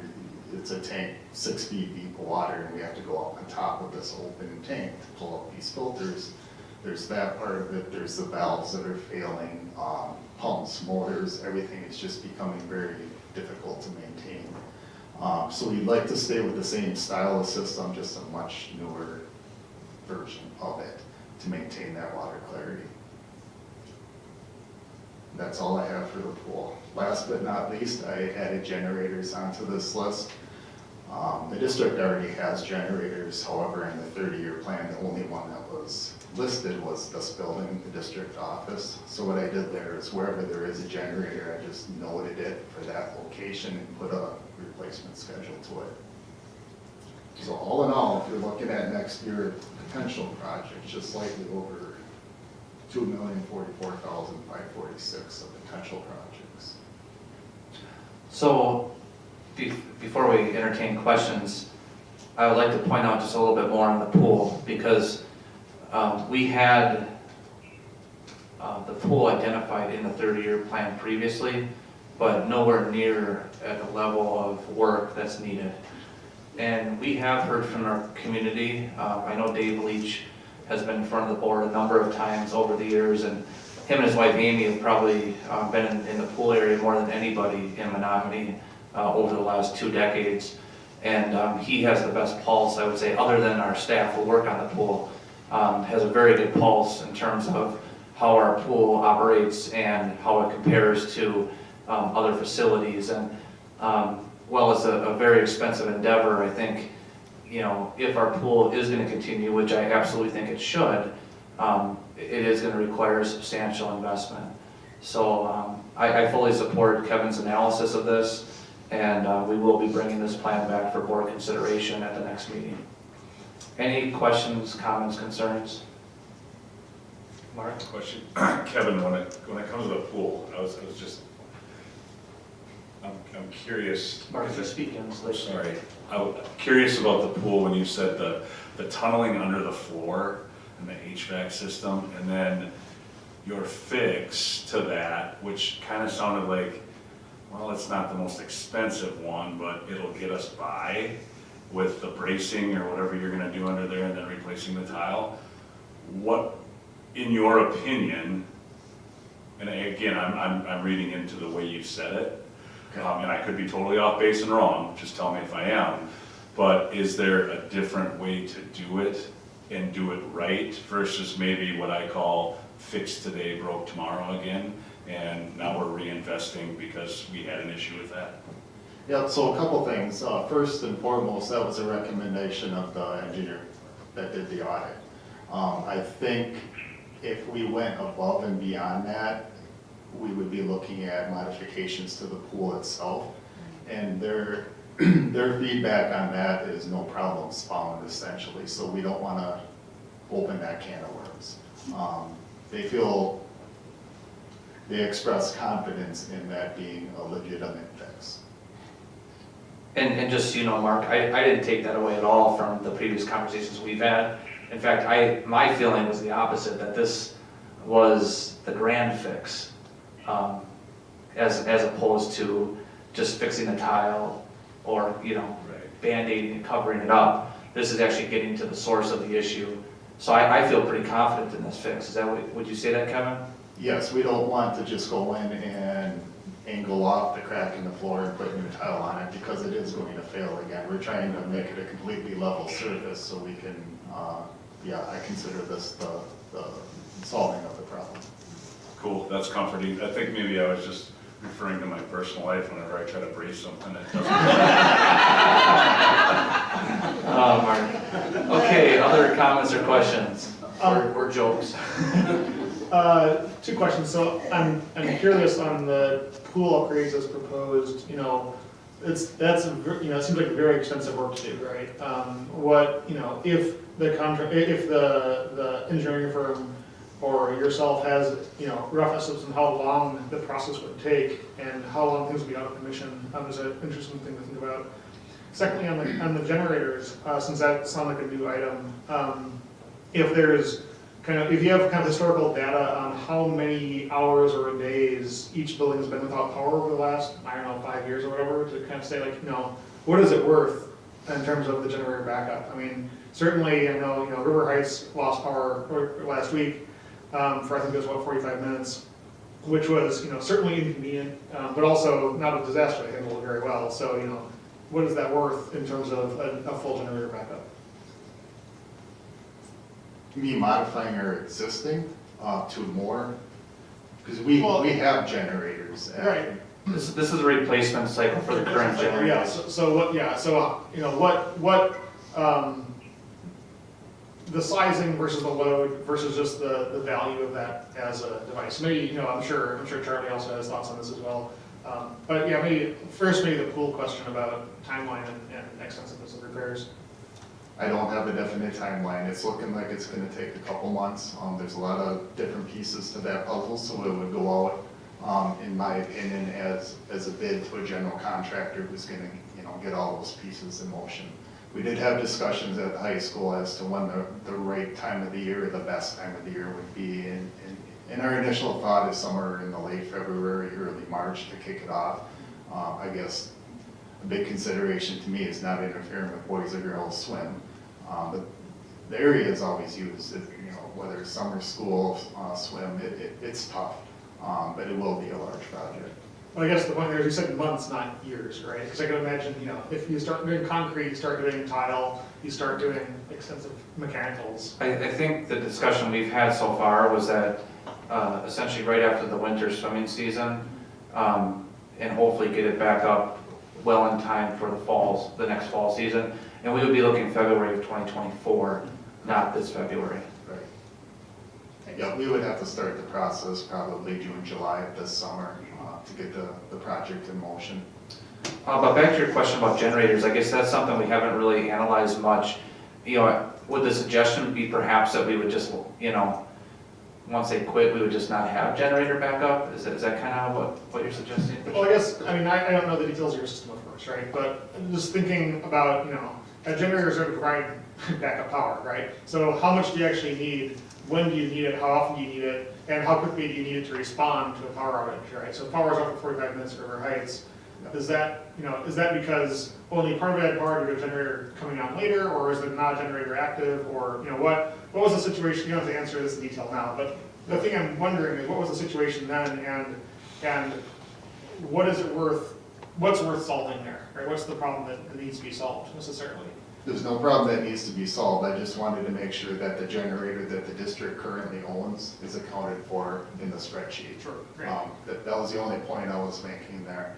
As far as what the generator currently or could, that would have to be getting an electrician involved and figuring out building loads, that kind of things. But it's just emergency backup power, so emergency lighting, just the bare basics is what our generators are covering now. Thanks. Whereas here at ASC, and Katie, feel free to jump in, we have systems here that need to be able to go up or stay up and running. Anything you want to add, Katie? Our entire network runs on that generator, so if this building goes down and doesn't have that generator for backup, nobody has the internet, and several you can't print, HVAC systems are down. One other thing that's coming to mind, and it's been a few years, but I know that we have some partnership agreements in the event of a natural disaster. Some of our facilities are listed as a potential safe place, or I can't remember what it's called, but I think our ability to serve our community in that matter is also important. Any other comments or questions? How about you guys on the phone? Charlie, Carl, Dale? Two questions. I don't either. The pool is used extensively by the community, and I don't recall if it was on a school tour that we did, or if I did it as part of a fire tour, but that mechanicals area certainly is showing its age, and I'm not a pool guy, but I can look at some, boy, that saltwater filter looks like it's been working a long time, and when tiles cracking and stuff, we have a lot of folks using that pool area, and some of those may be older adults and things, so obviously it's planning to be maintained. I'd just like to add on the pool, I've worked with multiple districts that waited too long and the system failed and flooded the mechanical room and caused a lot more damage than had they replaced it a couple of days earlier, if you will. So we don't want to get to that place. It would get very, very, very expensive very fast, and you just shut the pool down for an extensive period of time if that happened.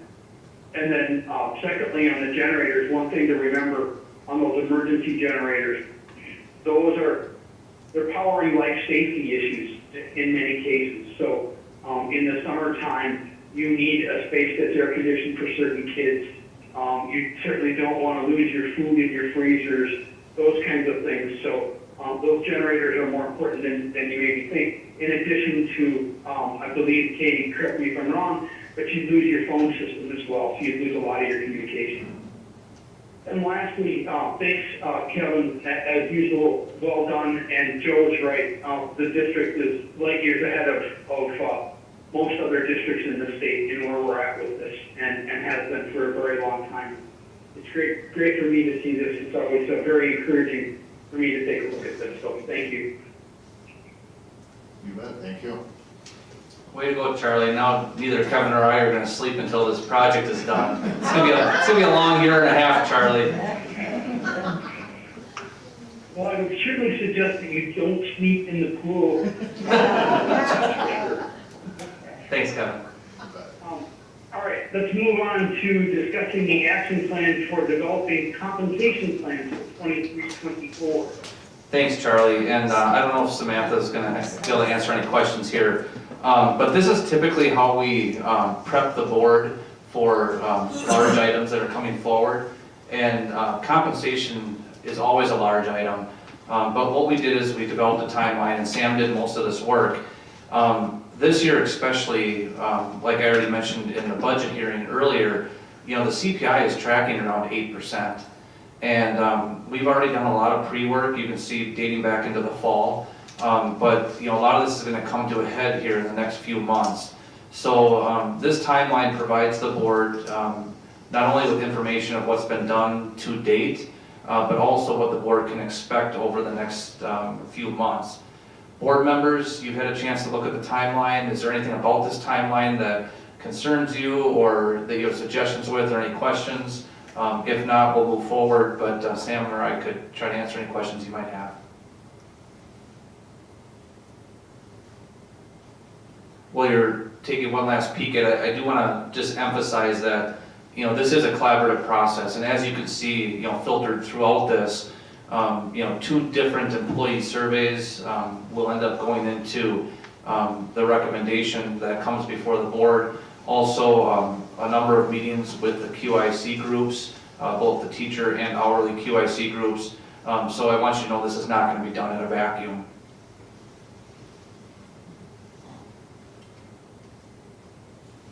Anything? One thing we dealt with a couple months ago was the health insurance, which, it is a separate line item than this, but from an employee's perspective is a deep part of the compensation package. So I'm curious, should we anticipate those numbers being included in what we're looking at in February and March, or is that still going to be kind of a separate item we discussed in the fall again? Typically, the health insurance is dealt with as a separate item. You are right, Abe, this is a little bit different this year compared to the past 6 where we've actually had to increase premiums. We always have an eye on the total package, but I don't think there's a separate item necessarily that needs to be accounting for that.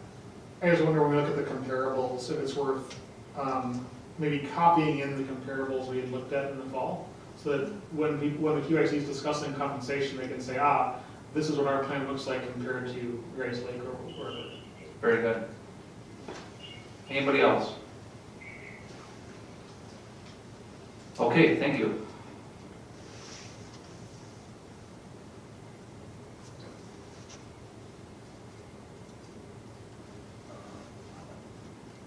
Charlie, would you like us to move on to the audit report?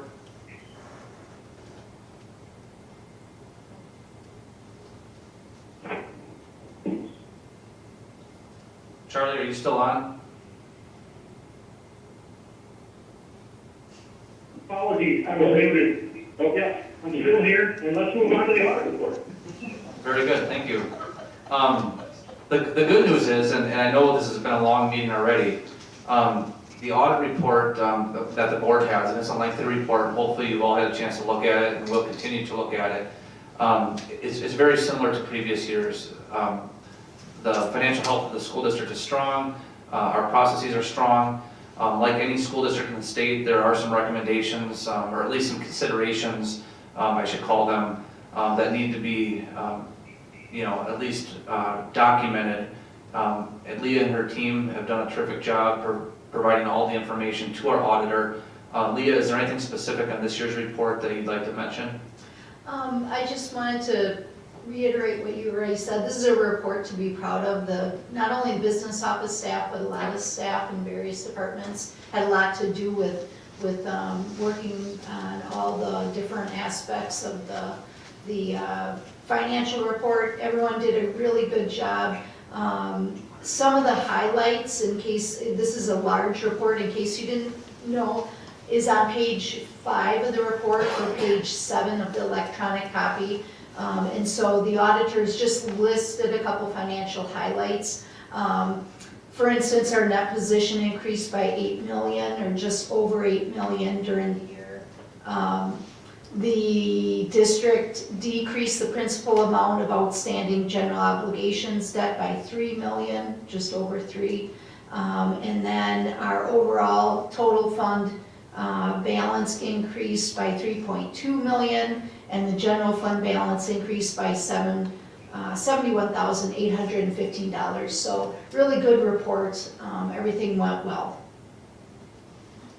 Any questions? Amy? I just have a comment to make. This is the 15th one I've seen of this, and it's pretty much the same every time. And it does look really good, but they always recommend, like, you need more people in your office to oversee things. That comes up every time. Yes. And obviously, we can't afford to hire 3 of you.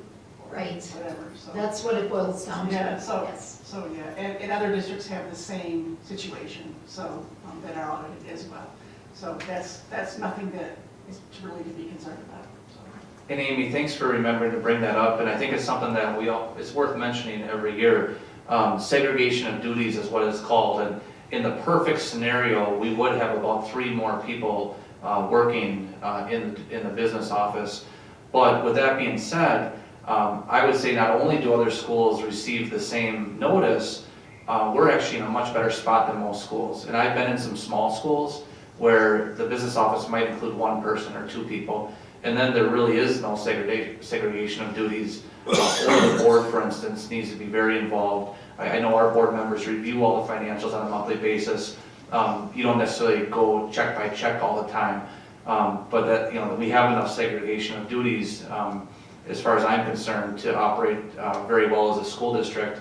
But it's also something we consider as we continue to look at our staffing.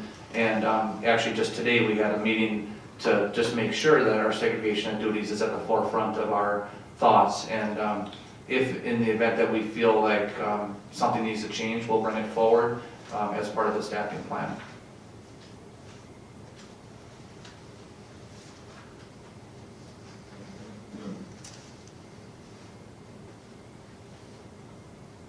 Any other questions, comments on the audit? Thanks, Leah. I know that's always a very exciting time of the year for you in your office, so thanks for all your hard work on that. Hey, clerk's report on the 2023 school board election. All right. The deadline for filing candidacy papers for the spring school board election was 5 p.m. on Tuesday, January 3rd, 2023. The registered candidates for the 2023 election are Dale Belke, Amber Kirsting, Stephen Macheski, Scott Parker, Amy Earl Swanson, Charlie Schneider, and Brittany Weicker. Since there are 7 candidates for 3 positions, there will be a primary election scheduled for Tuesday, February 21st, 2023. The drawing of lots for ballot order in the primary election will be conducted on Friday, January 6th at 2 p.m. in the boardroom of this building, the Administrative Services Center. And that drawing of lots was conducted on Friday, and there's a website on our web page on our school district website that contains all the election information. And if anybody has any additional questions, they are encouraged to contact the district office. And A, being the clerk, I'd also like to recognize Jenny Mikesel. She's the deputy clerk. Jenny is really the point person for doing most of the heavy lifting with the election. So thank you, Jenny.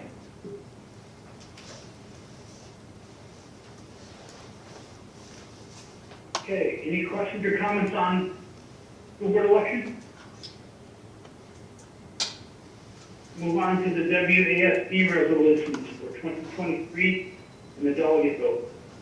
So in January, coming up in a couple weeks, is the school board convention in Milwaukee.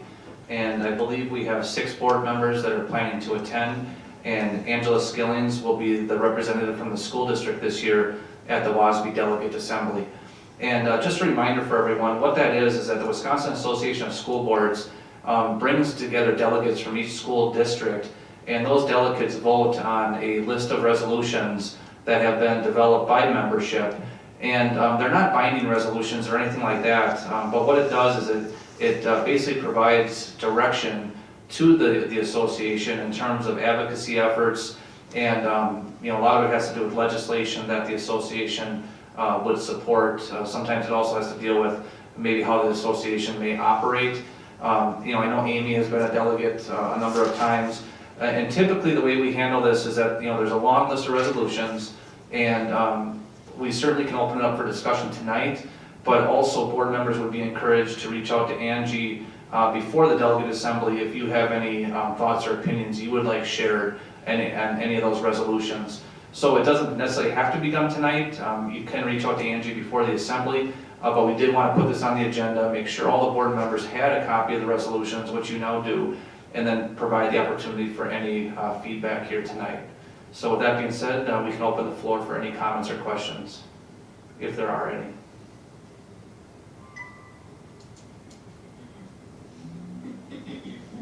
Because there's 14 pages there of resolutions, I don't think anybody at this time probably wants to go through all 14 pages, including myself.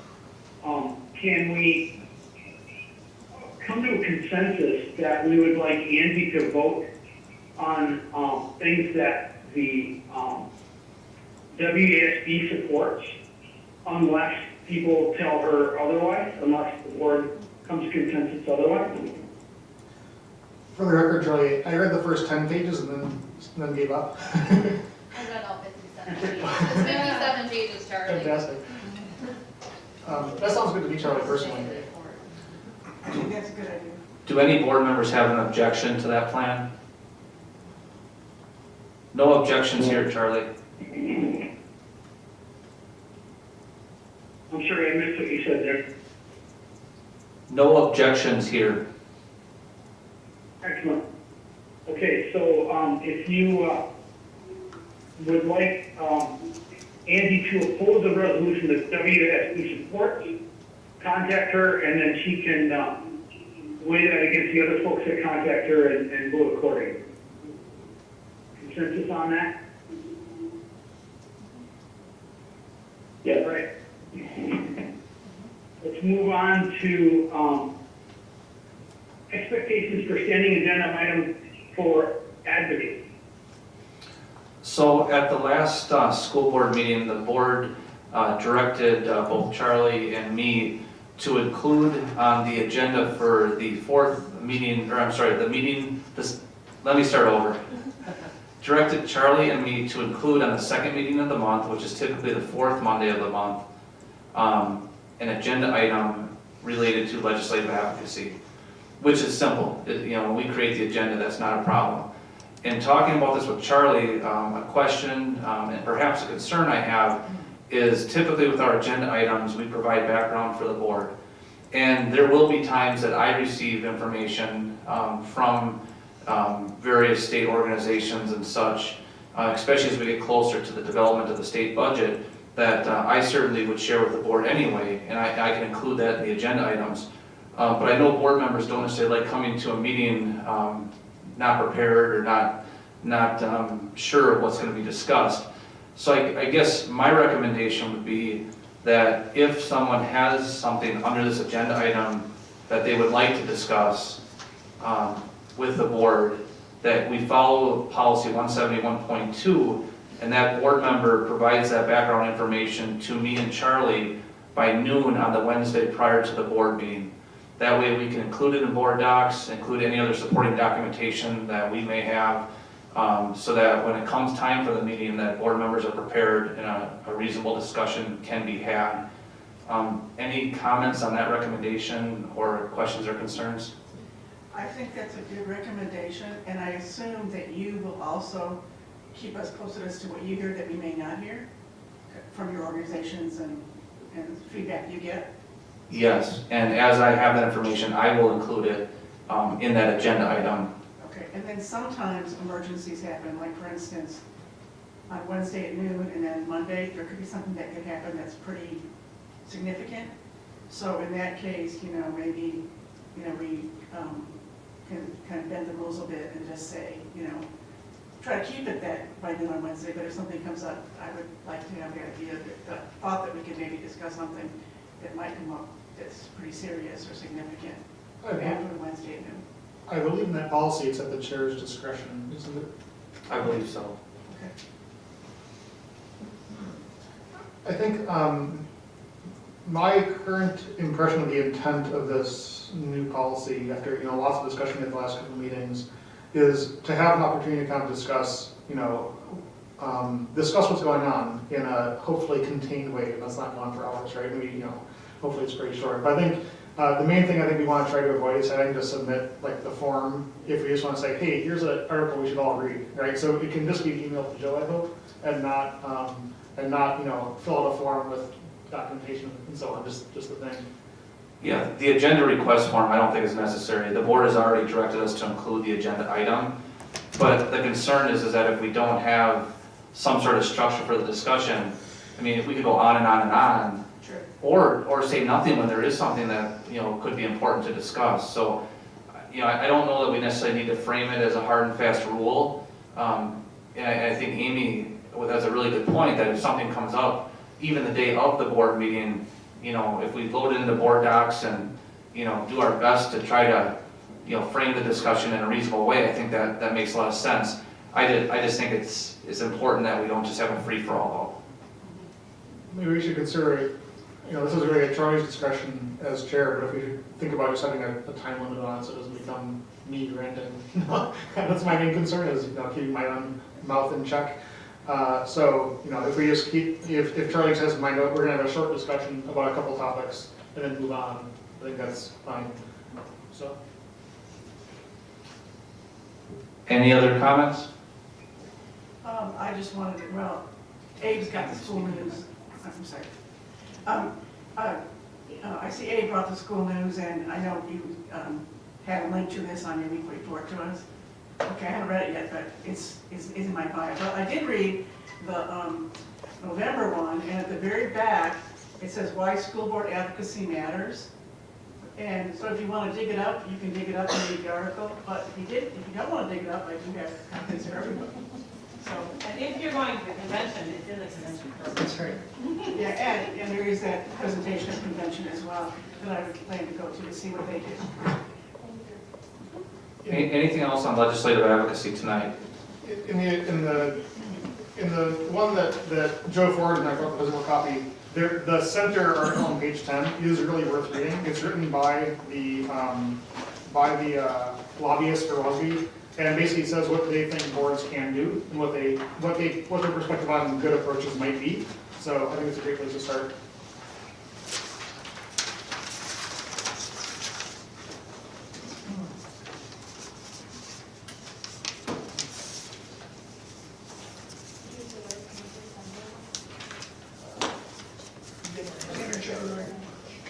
I think we're good, Charlie. Okay, great. Favorite part of the night.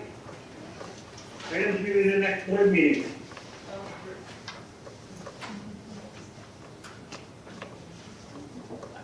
You all have the list there. I don't feel the need to go through them. Big thing, obviously the state school board convention in Milwaukee, many of us are going. Professional development on the 16th, and then our board meeting on the 23rd. UIC meetings early in February. So any other comments, anything else I should highlight there, Joe? No, I think you covered it pretty well, Charlie. All right. Entertain a motion to adjourn. Motion by Mark. Second by Angie. Motion failed. We have a motion and a second, we stand adjourned. Have a good evening.